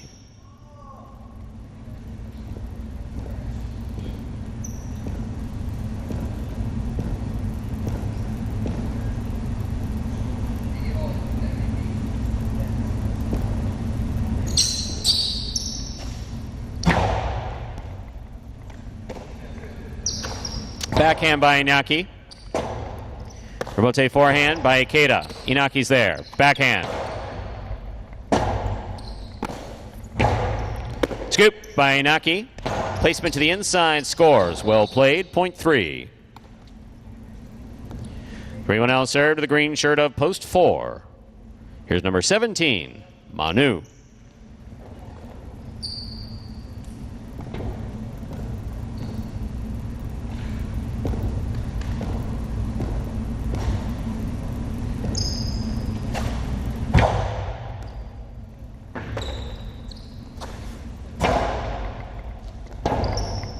Rebote forehand by Inaki. Here's Manu. Backhand. Low and hard. Caught in the air by Inaki. Backhand from the 10 line. Manu, rebote to the inside. Inaki's there. 2-all by Inaki scores. Point 3. 2 points for Inaki in the white shirt. In this matchup, we have Inaki serving to Douglas. Black of post 5.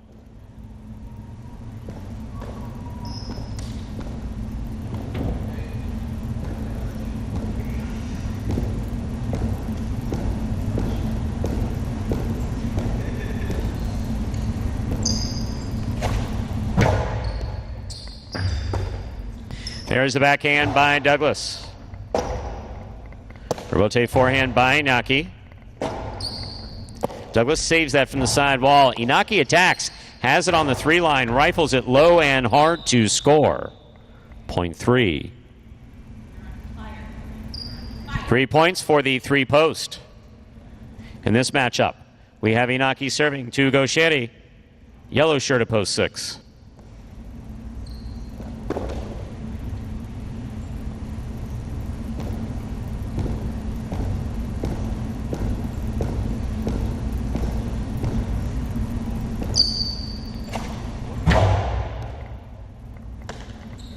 There's the backhand by Gaucheri. Backhand by Inaki.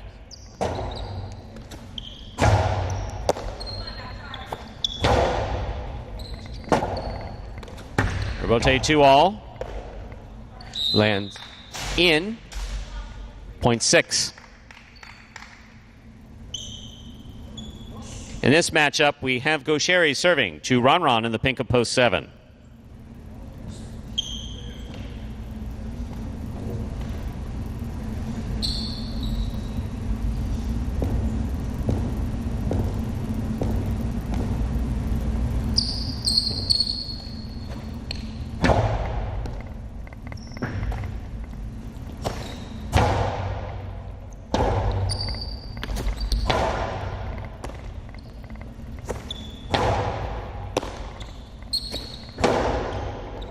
Scoop attempt tipped. Point 6. Point 7, rather. Point 6.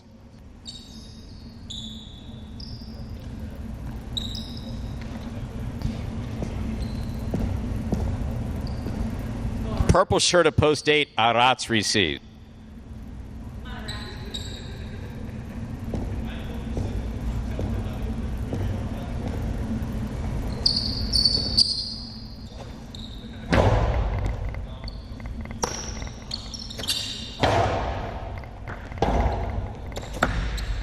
Two-all. Here's the catch by Gaucheri. Hard throw to the inside. That ball hit the overhead screen. Point 6.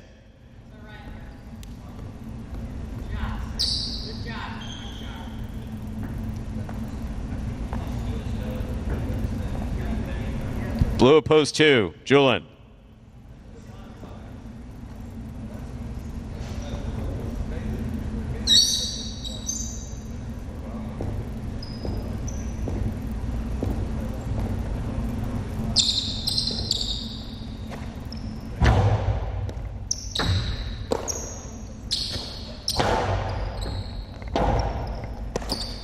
There's the inside placement picked off by Julin. 2-all by Julin.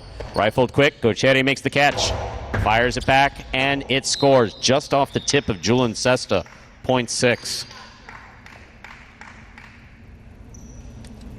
Gaucheri's gone 5 straight points. Possible game point. Here's post 1. Ikeda.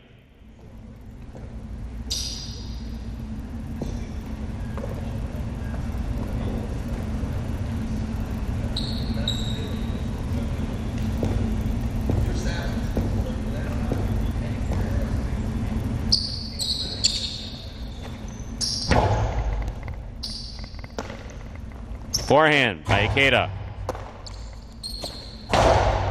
Catch by Ikeda. Backhand. Powerfully thrown. Caught by Gaucheri.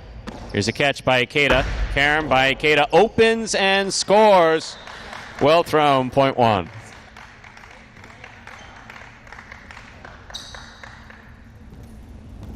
One on the board with 3 points. Here's post 4, Manu.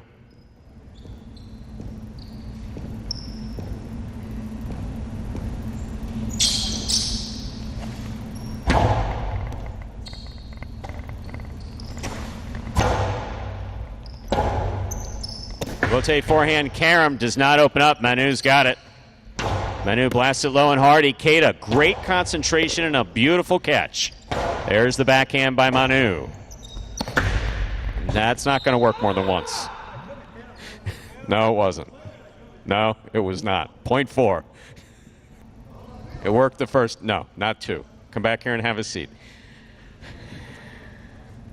4 serves to Douglas. Black shirt at post 5.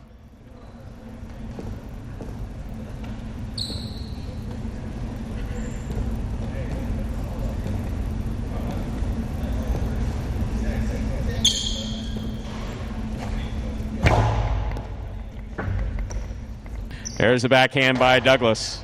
Catch by Manu.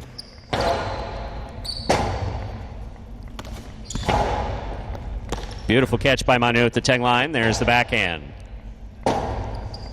Rotate forehand by Douglas.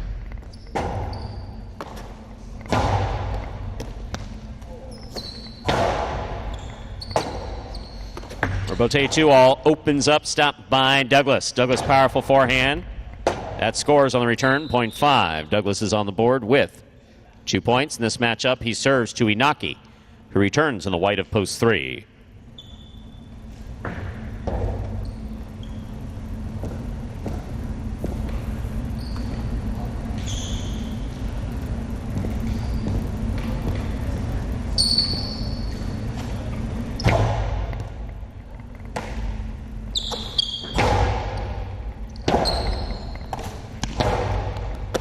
Scoop by Inaki. There's the backhand. Robote. Left side by Douglas. Inaki reads it. Scoops it up. Backhand.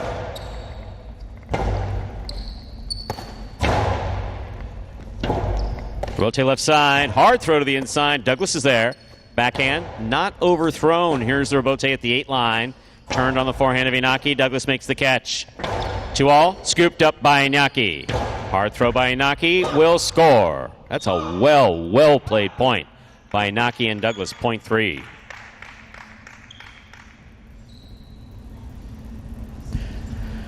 Five points for Inaki, giving him a possible game point. Trying to stop him is Ron.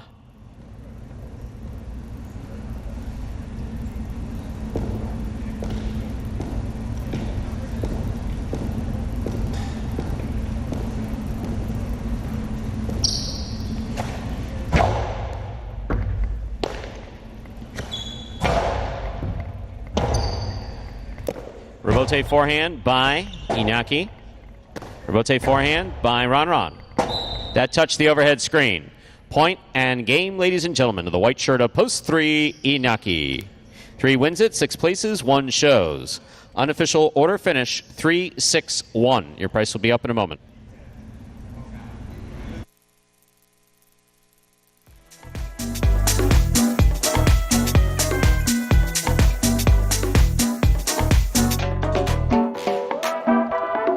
Winning game 6, post 3, Naki. Taking second, post 6, Gosheri. Coming in third, post 1, Ikeda. Joe Arquinella, 3-6, 22.80. Trifecta, 3-6-1, 203.20. $2 wager on 3 to win, $24.80. Up next, ladies and gentlemen, Dodging Death 2. It is a spectacular 7 doubles match, part of the Doubles Championship Series here at Magic City. There are no scratches in our 7th game, and post time is 7 minutes away. Good luck.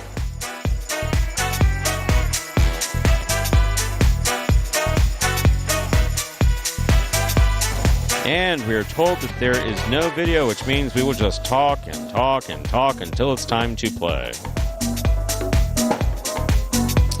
And just to be clear, Brian, I had dinner with... Actually, it was an interesting dinner last night. It was Ikeda, Douglas, Benny, Diaz, and myself. And so, no, what you just heard me say, because Roland in year 1 would have jumped all over me for that comment. Remember when Roland first came in? how dare the announcer speak to these professional athletes like that? I think Roland said that, bring that to me or something like that. Like there was like a challenging element to it. And I remember that. Then remember that in the very beginning? Yeah, Roland was very serious about that. Do I hear 40 likes? I mean, 39? I'm impressed. I noticed that the people watching today, it's been up there. I mean, upwards of 130 at points today. So, yeah, smash the like button and we can get to 40. I think if we get to 50, we get a little something. I don't know what it is. So, help us find out, folks. 40 likes and counting here. High five for today. Look at that. Board consolations exclusively up on that board. So going into tomorrow, Stu. Big day tomorrow. Big day tomorrow. Whatever is in that carryover plus the pool tomorrow. So we could be looking at over $2,000 in that high five, which will be forced down tomorrow, in addition to the Mighty Ocho. So if that high five isn't going to be hit, venture to guess that Mighty Ocho probably safe as well today. So it could be over that $7,000 to be paid out tomorrow in a mandatory force-out day with those jackpots, Mighty Ocho and the high five. So finishing the thought with Brian is basically that's kind of more of an inside joke that you were exposed to between myself and Ikeda, which is like, yeah, that carom against Gocherry, that was beautiful. And then the forehand carom, that's Robote, that's also. But we want to go for another one? No. Go to the well. Go to the well one too many times. Something about wells. And yeah, exactly. You go to the well one too many times, you come up empty. There you go. And so it was funny because he was on with you yesterday, and during the Diaz Gocherry and who did they play yesterday? I think it was Jed and Nicholas. He said he's got the scouting report on Gocherry. He was going to reveal it, then he thought about it for a moment, said, you know what, I'm going to put a hold off until I play against him, and you're going to see it. And then he proved it right there in his first point against him. So Ikeda called his shot, and he got it right there with a couple of caroms. It was just funny listening back. It's like, hasn't played a lot against him. Yeah. But this is the guy that's got the book. Maybe watching instead of being out there on the court. There's a lot of value in watching the film, watching how guys play, and kind of reading their shots. Ikeda, tell you what, give him credit right there. Beautiful carom scoring. Jonathan Starnes, I can cut that down right now. El Barba has his own format. You actually asked about how to watch H2H, and so you watch H2H at watchhighlight.com or on the Highlight app. But also there's a what is it that you can hear El Barba commentate with Paulie, our good friend Paulie. What's on Twitch? On Twitch, twitch.tv/watchhighlight. Twitch.tv/watchhighlight. I know we're asking you to do a lot, but he's got his own and yeah, I don't think that that myself and would you go away? It's Ikeda's coming right back here. I know they announce a couple times. Our highlight players feel a couple times, and they come back and visit. Well, that was Ikeda telling exactly. No, how he beat him. Yeah, on a 2-wall, on a well-thrown 2-wall. But that 2-wall's a little on the risky side. He gets that 2-wall. You got to duck it. Yeah, I mean, if you throw the 2-wall perfect, he gets it at the 3-line on the outside. I don't want any part of that. You throw that perfect. But he's beautifully thrown right there. And how about that from James? It's a good day. I think there's good energy in the bill. I said good energy, good start, and here we are. A lot of people watching, a lot of likes, and then James comes in with that. Look, I think Stu is certainly one of those people, and I'll say this, definitely grows on a lot of folks. I mean, at first you might hear him like, what the heck is this guy talking about? He thinks that, but you realize that most of it is in good fun, and he really is sincere, nice, genuine as it gets. So I agree with that, James. It's the more appropriate, I like to call it the more appropriate version of tough love. We pushed a form of tough love in the 70s that basically, or in the 80s, that basically said, my house, my rules, leave. Adolescent, go out and and I will speak on behalf of everyone who worked in mental health that when it comes to some substance abuse issues, I think that makes sense, but no, you need to be careful about kicking family members out of the house and forcing them out into situations where they're not ready to deal with life on life's terms and say, well, they'll learn, because they don't always. So sometimes that was misdirected. So the more appropriate form of tough love that I employ is if I think that someone is BSing or whatever, I'm the first to call them out on it. And I'm fairly aggressive when it comes to the rules, because this place becomes disorganized way too quickly if the rules aren't enforced. It becomes very difficult to manage.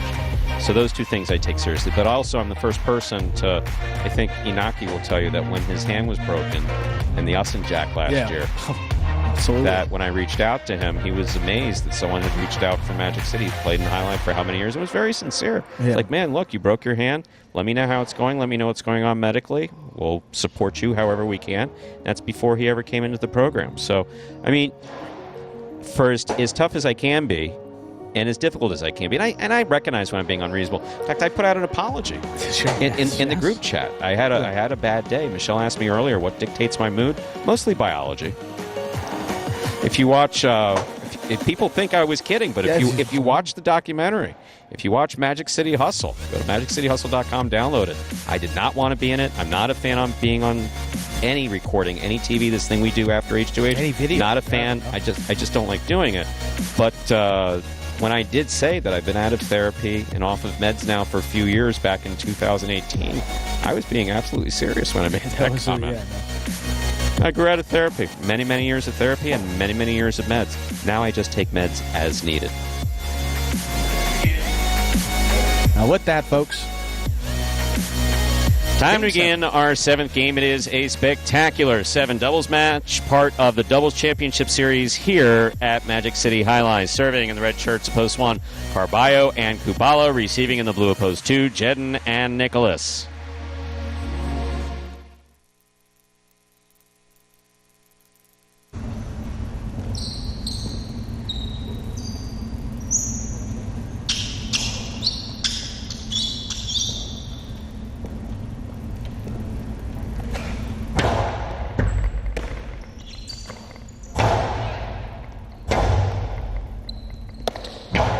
Rotate forehand by Carballo. This one caught by Nicholas in the backcourt nicely. Carballo from the 7 line.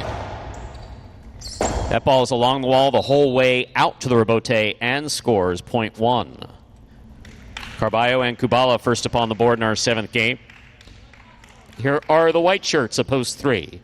Inaki in Tennessee.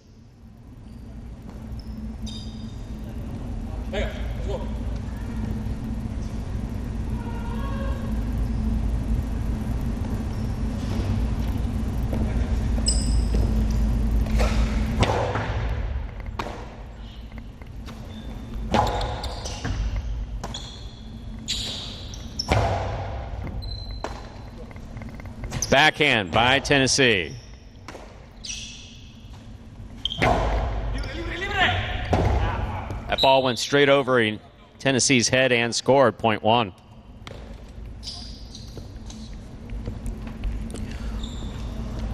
Green shirts post 4, Juice and Manu.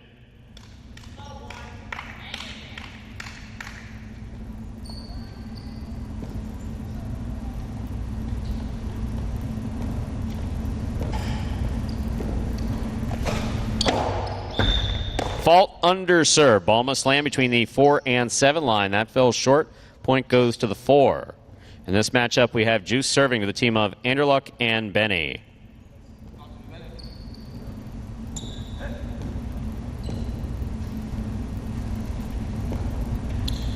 Your ball. Here's the backhand by Benny. Here's Manu. Powerful backhand by Manu, goes wall to wall. Rebote left side by Anderluck. Turn nicely. Here's Manu. Manu passing from the forehand. Rebote coming out. Benny turns the rebote beautifully from the 5 line to score. Juice goes down, but does get up. Point goes to the 5.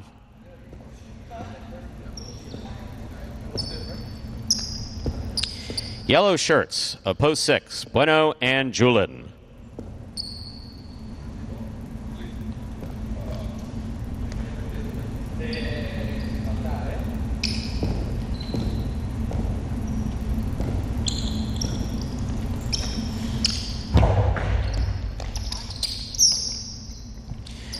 Powerful forehand by Julin, caught in the air by Benny. Benny hard to the inside. Bueno's there, backhand.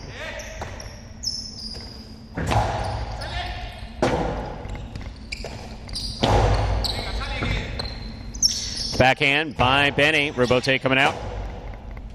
Rebote forehand by Bueno. Here's Benny at the 9 line. Backhand. 2-all.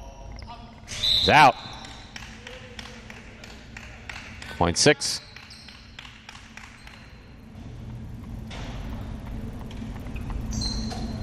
That'll bring to the court pink shirts, post 7.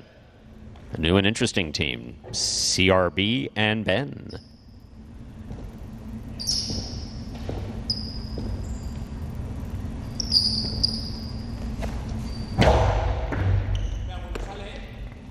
Backhand by Ben, powerfully thrown. Rebote comes out. Rebote forehand. Scoop by Ben. Missed in the backcourt, point 6. Here now to complete the first round and receive purple shirts, a post 8 team of Hipica and Spinner.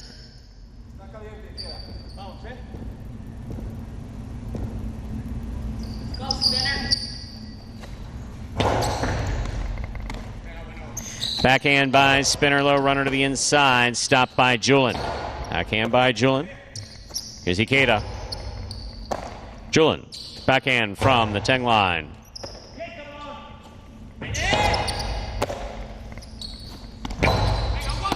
Hipica on the forehand. Hard throw to the inside. Beautiful catch by Julin back at the 13 line. Here's Hipica. Julin calls for the ball. Hard throw. Rebote forehand. Falls short. Point 6.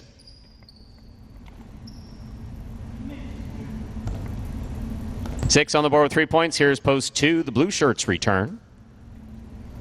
We have Jedden and Nicholas. We've completed the first round of play. All matchups are now worth 2 points through the end of the game.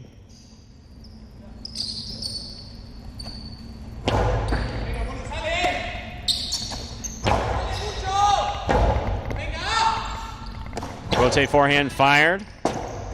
Good effort by Nicholas to try to make that save. Point 6. 6 teams gone 5 straight points. Possible game point for Bueno and Julin. Trying to stop them are Inaki and Tennessee.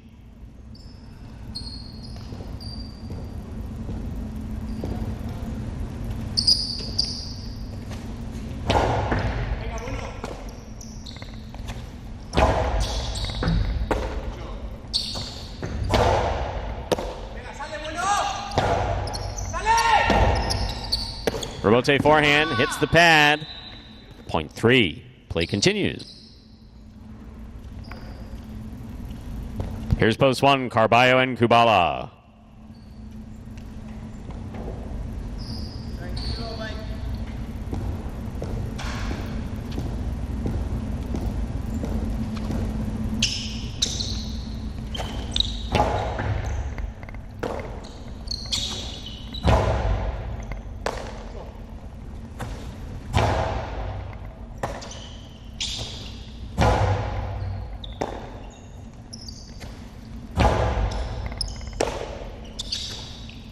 There's a backhand by Kubala, high to the front wall, deep to the backcourt. Rebote for Carballo, played from the forehand, nice and hard. Rebote coming out, played by Inaki, right up the middle, caught by Carballo. Carballo blasts it low and hard, it's caught by Tennessee. That's a tough catch there at the 11 line. Kubala from the 13 line, right side. Catch by Tennessee. Tennessee to the inside. Carballo makes the catch, blasts it, caught by Inaki. 2-all. Stopped by Inaki. Holds on to it. Blasts it inside. You can look at the judge or you can throw the ball. One or the other. Rebote forehand. Saved by Kubala.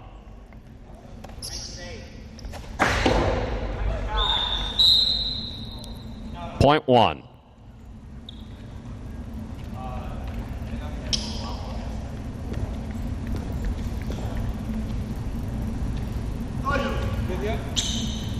One on the board with 4 points. Here's post 4, Juice and Manu.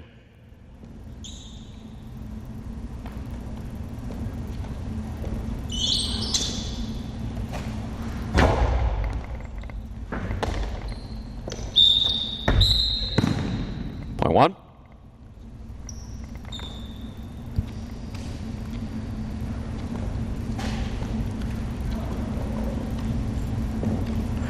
Possible game point, red shirts post 1, Carballo and Kubala. Trying to stop them, Anderluck Benny.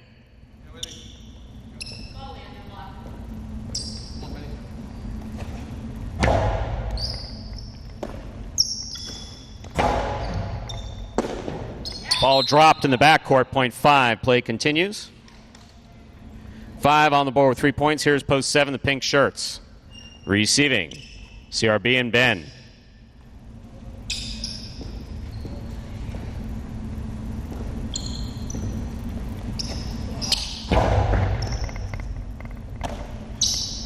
Backhand by Ben.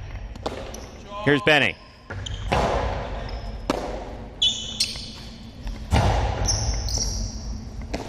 Nice reach by Benny. Hard throw.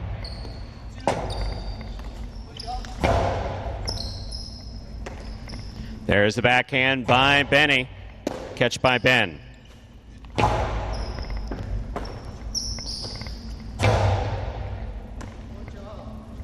Backhand by Ben to the inside. Benny from the 10 line.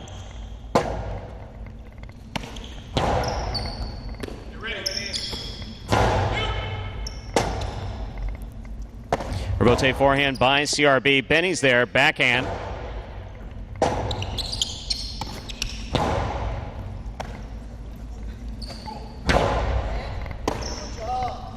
Forehand by Ben. Catch by Benny.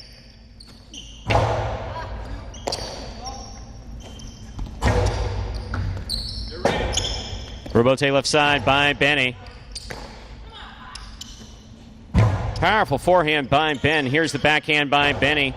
Mid-court placement stopped by Ben. Ben comes hard from the right side. Benny's looking for a rebote. Difficult rebote. That hit the overhead screen. A well-played point, point 7. 7 on the board with 2 points. Purple shirts a post 8. Ikeda and Spinner.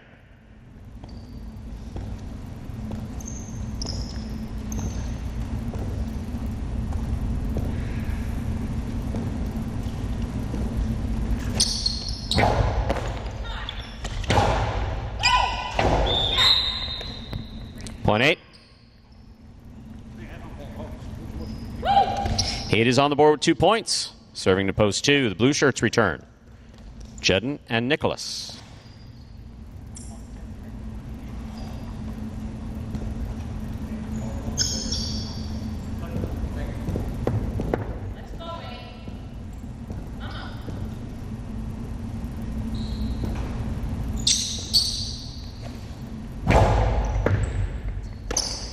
Here's Nicholas on the backhand. Hard throw to the inside. Rebote coming out. Rebote forehand by Ikeda. Nicholas is there. Backhand. What a catch by Spinner behind the 13 line. Backhand.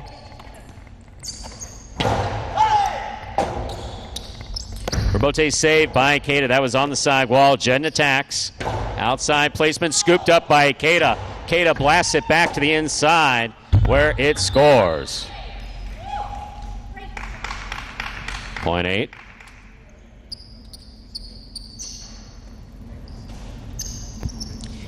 Eight team has 4 points, returning with possible game point. Yellow shirts a post 6, Bueno and Julin.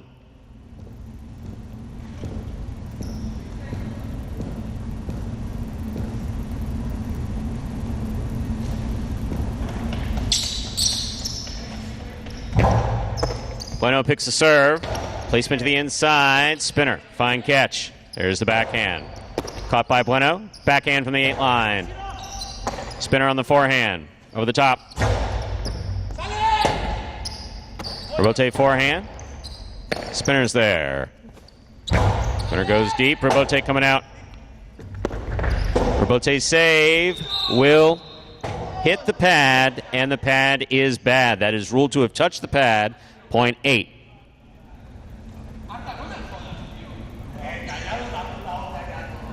Eight on the board with 6 points. Here's post 3, the white shirts. Inaki and Tennessee.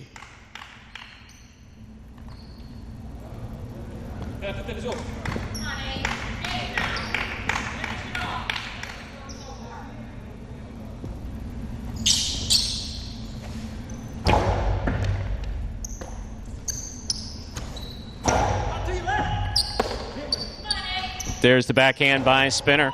Inaki makes the catch. Backhand, thrown hard. Caught by Spinner. Inaki on the catch. Backhand. Another low runner to the inside. Rotate save by Ikeda. Inaki's got it.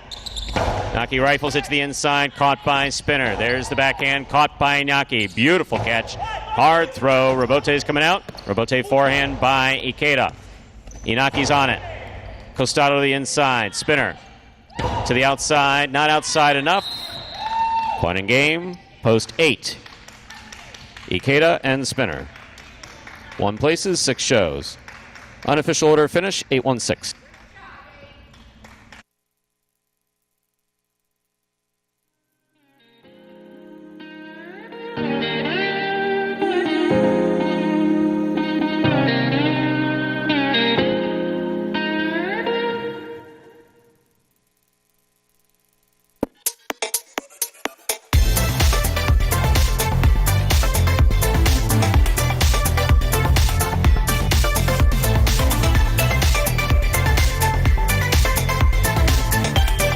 Six is the official order finish there for our second doubles game. Post 8, Ikeda and Spinner believe that is their first win as a team together. So congratulations to those gentlemen. Carballo and Kubala taking second. Post 1, post 6.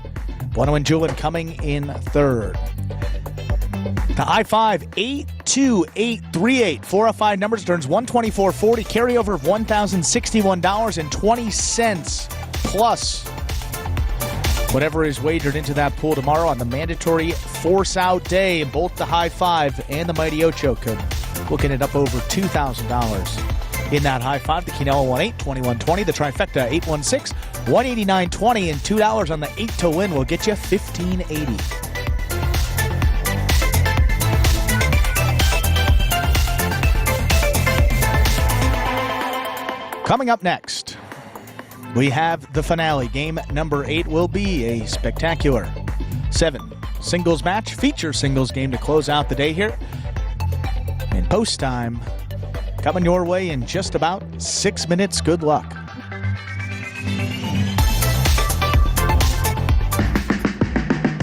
Miami of Hustle City, man. Everybody got more than one gig. One stop, boy, $20. I'm not your neighborhood Uber driver. I do luxury. And then I have another job. I play highlight.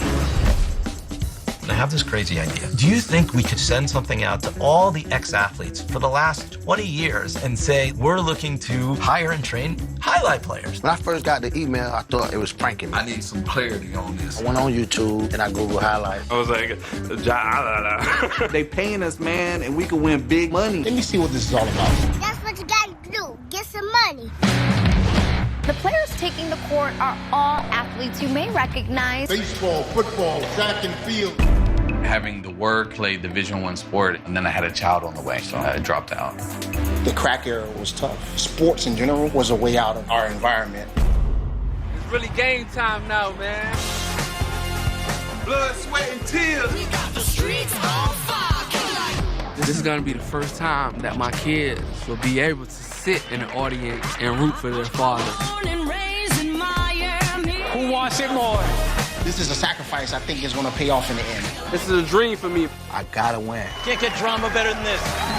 Highlight became the new hustle. Let's get ready to play.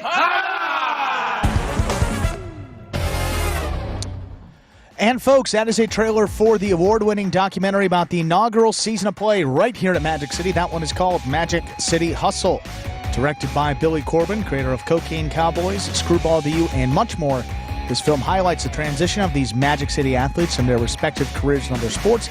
Right here at the Highlight Fronton. You can now watch Magic City Hustle directly from Google Play or iTunes. It is as simple as that. Either rent or buy from either platform. If you buy it for just a few dollars more, you get to enjoy it as many times as you like for life. Just about 4 minutes away now from the start of game number 8, but coming up at 5 p.m., a little Highlight H2H Doubles Edition. Playing doubles here this week, next week, and then Sunday and Monday of the following week, the 10th and 11th of July, which will conclude Series A of this H2H doubles season. Only doubles here for the last couple of weeks.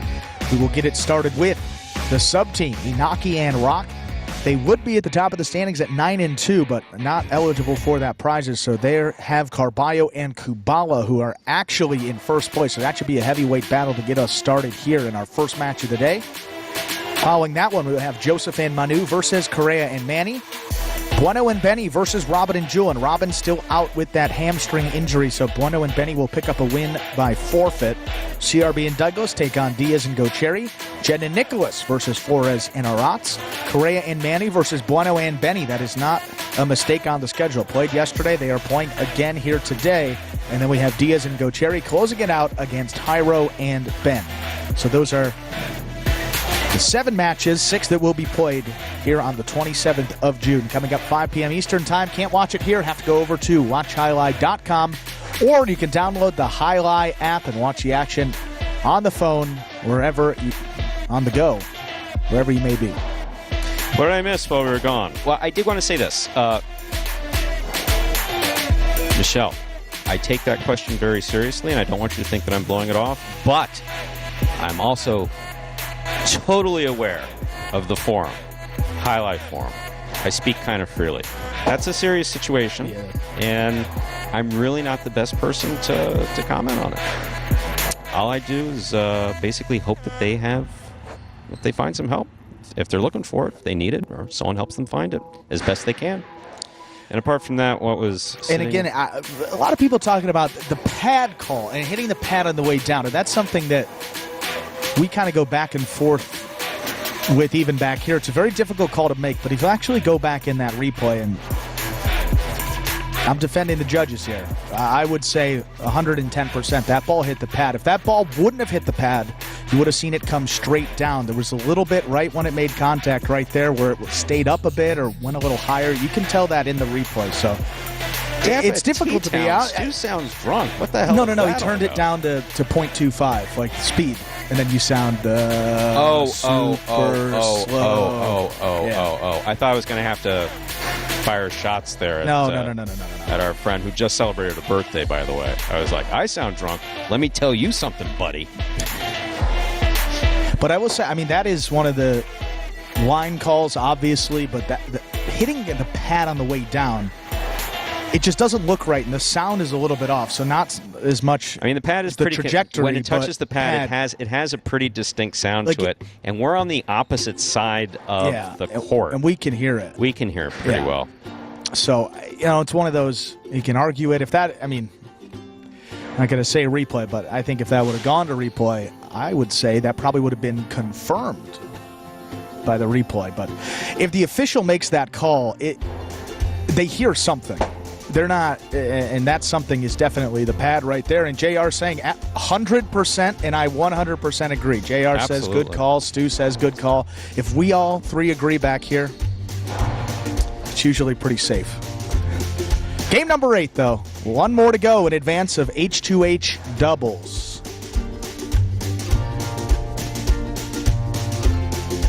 Not stand, Steve. Confirmed. Time to begin our 8th and final game of the Pelota Performance A Spectacular. 7 singles match. Played to 7 points. Points will double after the first round of play. Up first and serving in the red shirt of post 1 is Gocheri. Receiving in the blue of post 2, Carballo.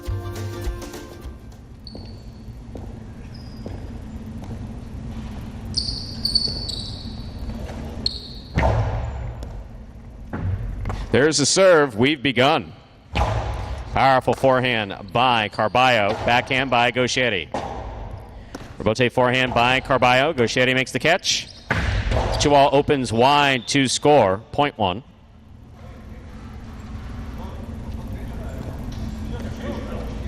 That'll bring to the court the white shirt of post 3. Here's Iñaki.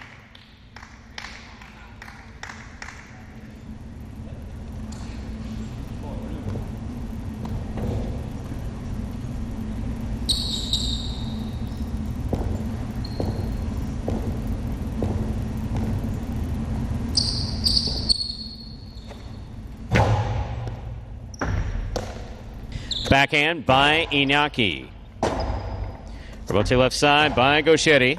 Catch by Iñaki.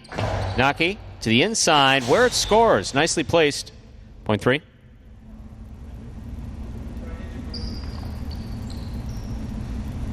3 is serving to the green shirt of post 4. Here's Manu.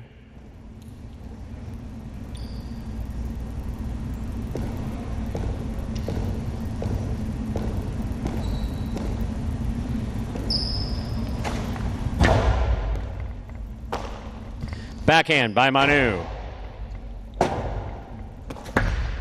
Rebote, 2-all. Too much. Point 4. In this matchup, we have Manu serving to the black shirt of post 5, worn by Douglas.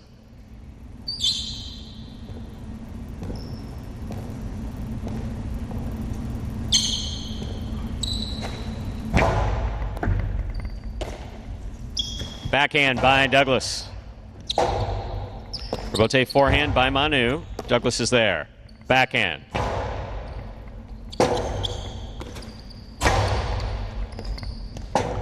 Douglas passed on scooping it, puts it back inside hard. Manu on the catch. Powerful backhand. Rebote coming out. Douglas was jumping. Makes the rebote. Karam is out.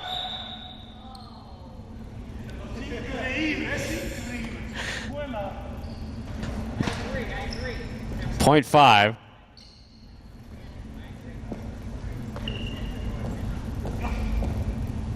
Here's the yellow shirt at post 6, Benny.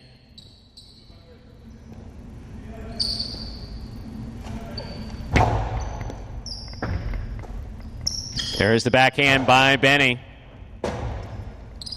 Rebote forehand fired by Douglas, caught by Benny. Benny goes deep.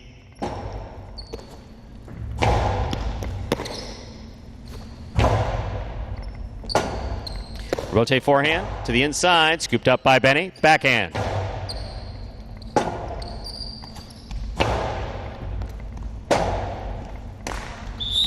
Point 5. Is he going to get up? Is he all right? Okay. In this matchup, we have Douglas serving to Julian in the pink of post 7.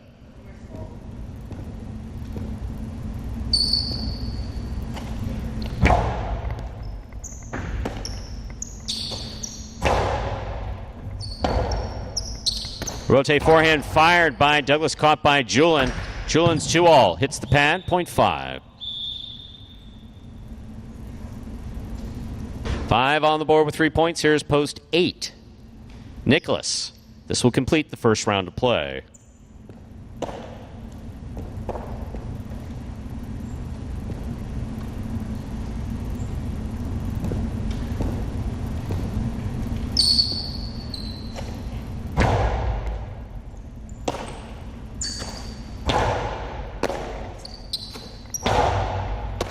There's the backhand by Nicholas. Catch by Douglas. Douglas with a hard throw to the inside. Nicholas is there. Backhand. Goes deep. Rebote comes out. Rebote left side by Douglas. Nicholas, backhand. The 10 line. Rebote forehand by Douglas. Here's Nicholas. Douglas for the big bounce. Nicholas is going to back up. Comes to the 12 line to make the catch. There's the return. Right up the middle. Rebote for Douglas. 2-all, 2 score. Point 5. Douglas has gone 4 straight. We complete the first round of play. All matchups are worth 2 points now through the end of the game. First to return, the blue of post 2, Carballo.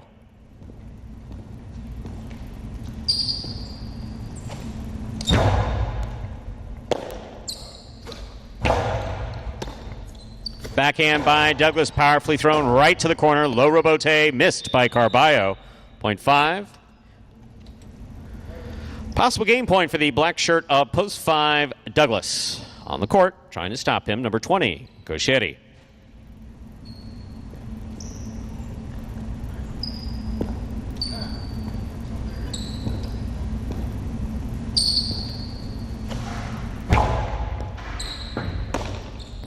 Backhand by Goshetti.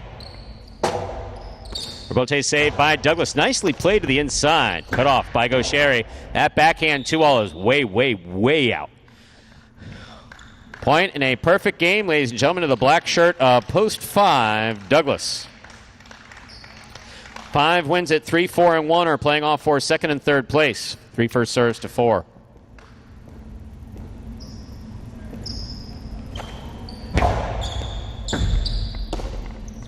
Backhand by Manu. Rebote forehand by Iñaki. Manu is there.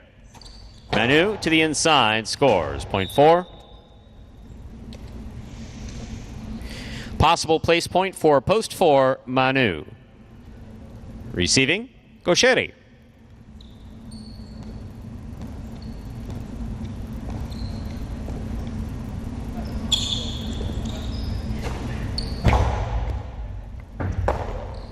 There's the backhand by Gaucheri. Rebote coming all the way out.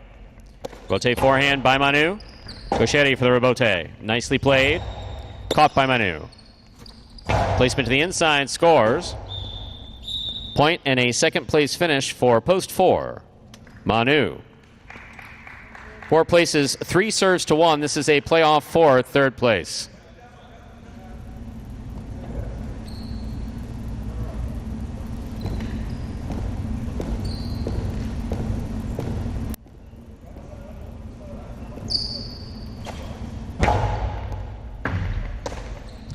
Backhand by Gaucheri. What a catch by Inaki. That's beautiful. Rebote left side by Gaucheri. Inaki makes the catch. Placement inside. This one caught by Gaucheri. Gaucheri right along the wall to score. Beautifully placed. Point and a third place finish for post 1, Gaucheri. Unofficial order finish. 5-4-1. Your prices will be up in just a moment. It does come very natural to me. Yeah, it does. But I don't know. I think it's with all sports, too. It's not just highlights. With all sports, there's always the best players, and they're always a natural athlete for the most part. Some guys really work hard and end up being the best, but a lot of guys that are the best are just naturally good at it. I work really hard out here every day, and I think that it shows through my play, but I think being natural at something can only take you so far, and so you have to work hard as well. I try to stay cool most of the time, and I'm not the biggest outgoing guy. I'm not the biggest personality out here. But I think I would hope that people see me as a good guy, and I give 100% at all times, and I hope that it shows through my play. I would love to be the champ again this year. I am definitely going to try my best. Like I said, the competition is getting better every day. I would love to repeat winning singles and doubles again this year.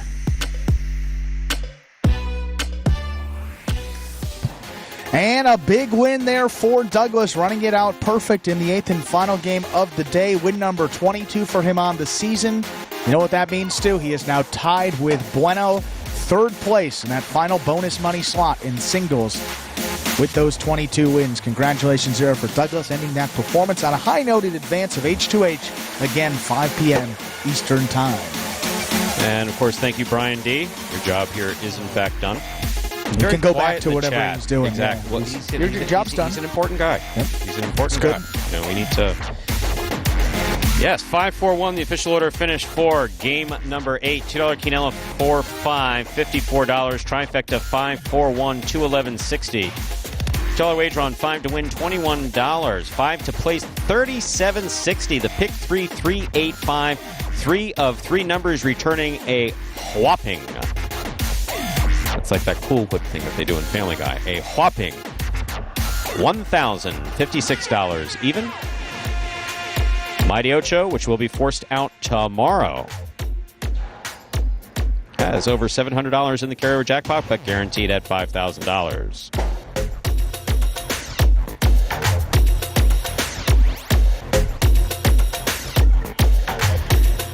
You got anything else? All good. We'll see you at 5 p.m. Little doubles action, Stu. And that, ladies and gentlemen, will do it for this Monday afternoon edition of Live Highlight in the Magic City on the Highlight channel. We are glad that you chose to join us today and invite you to join us at 5 p.m., just a little over an hour from now, for Highlight H2H doubles action over at watchhighlight.com or, of course, on the Highlight app on behalf of the players, staff, and management of Magic City Highlight. We do appreciate you joining us today. We appreciate you tuning in. We appreciate those of you who participated in the chat. Thank you for all the nice positive feedback you've given Andrew and I. And we hope to see you at 5 p.m. Don't forget, we'll be back tomorrow at 1:30 p.m. with 8 more action-packed games of Pelota, we call it, right? Yeah, Pelota at Magic City Jai-Alai. Have a good day, everyone.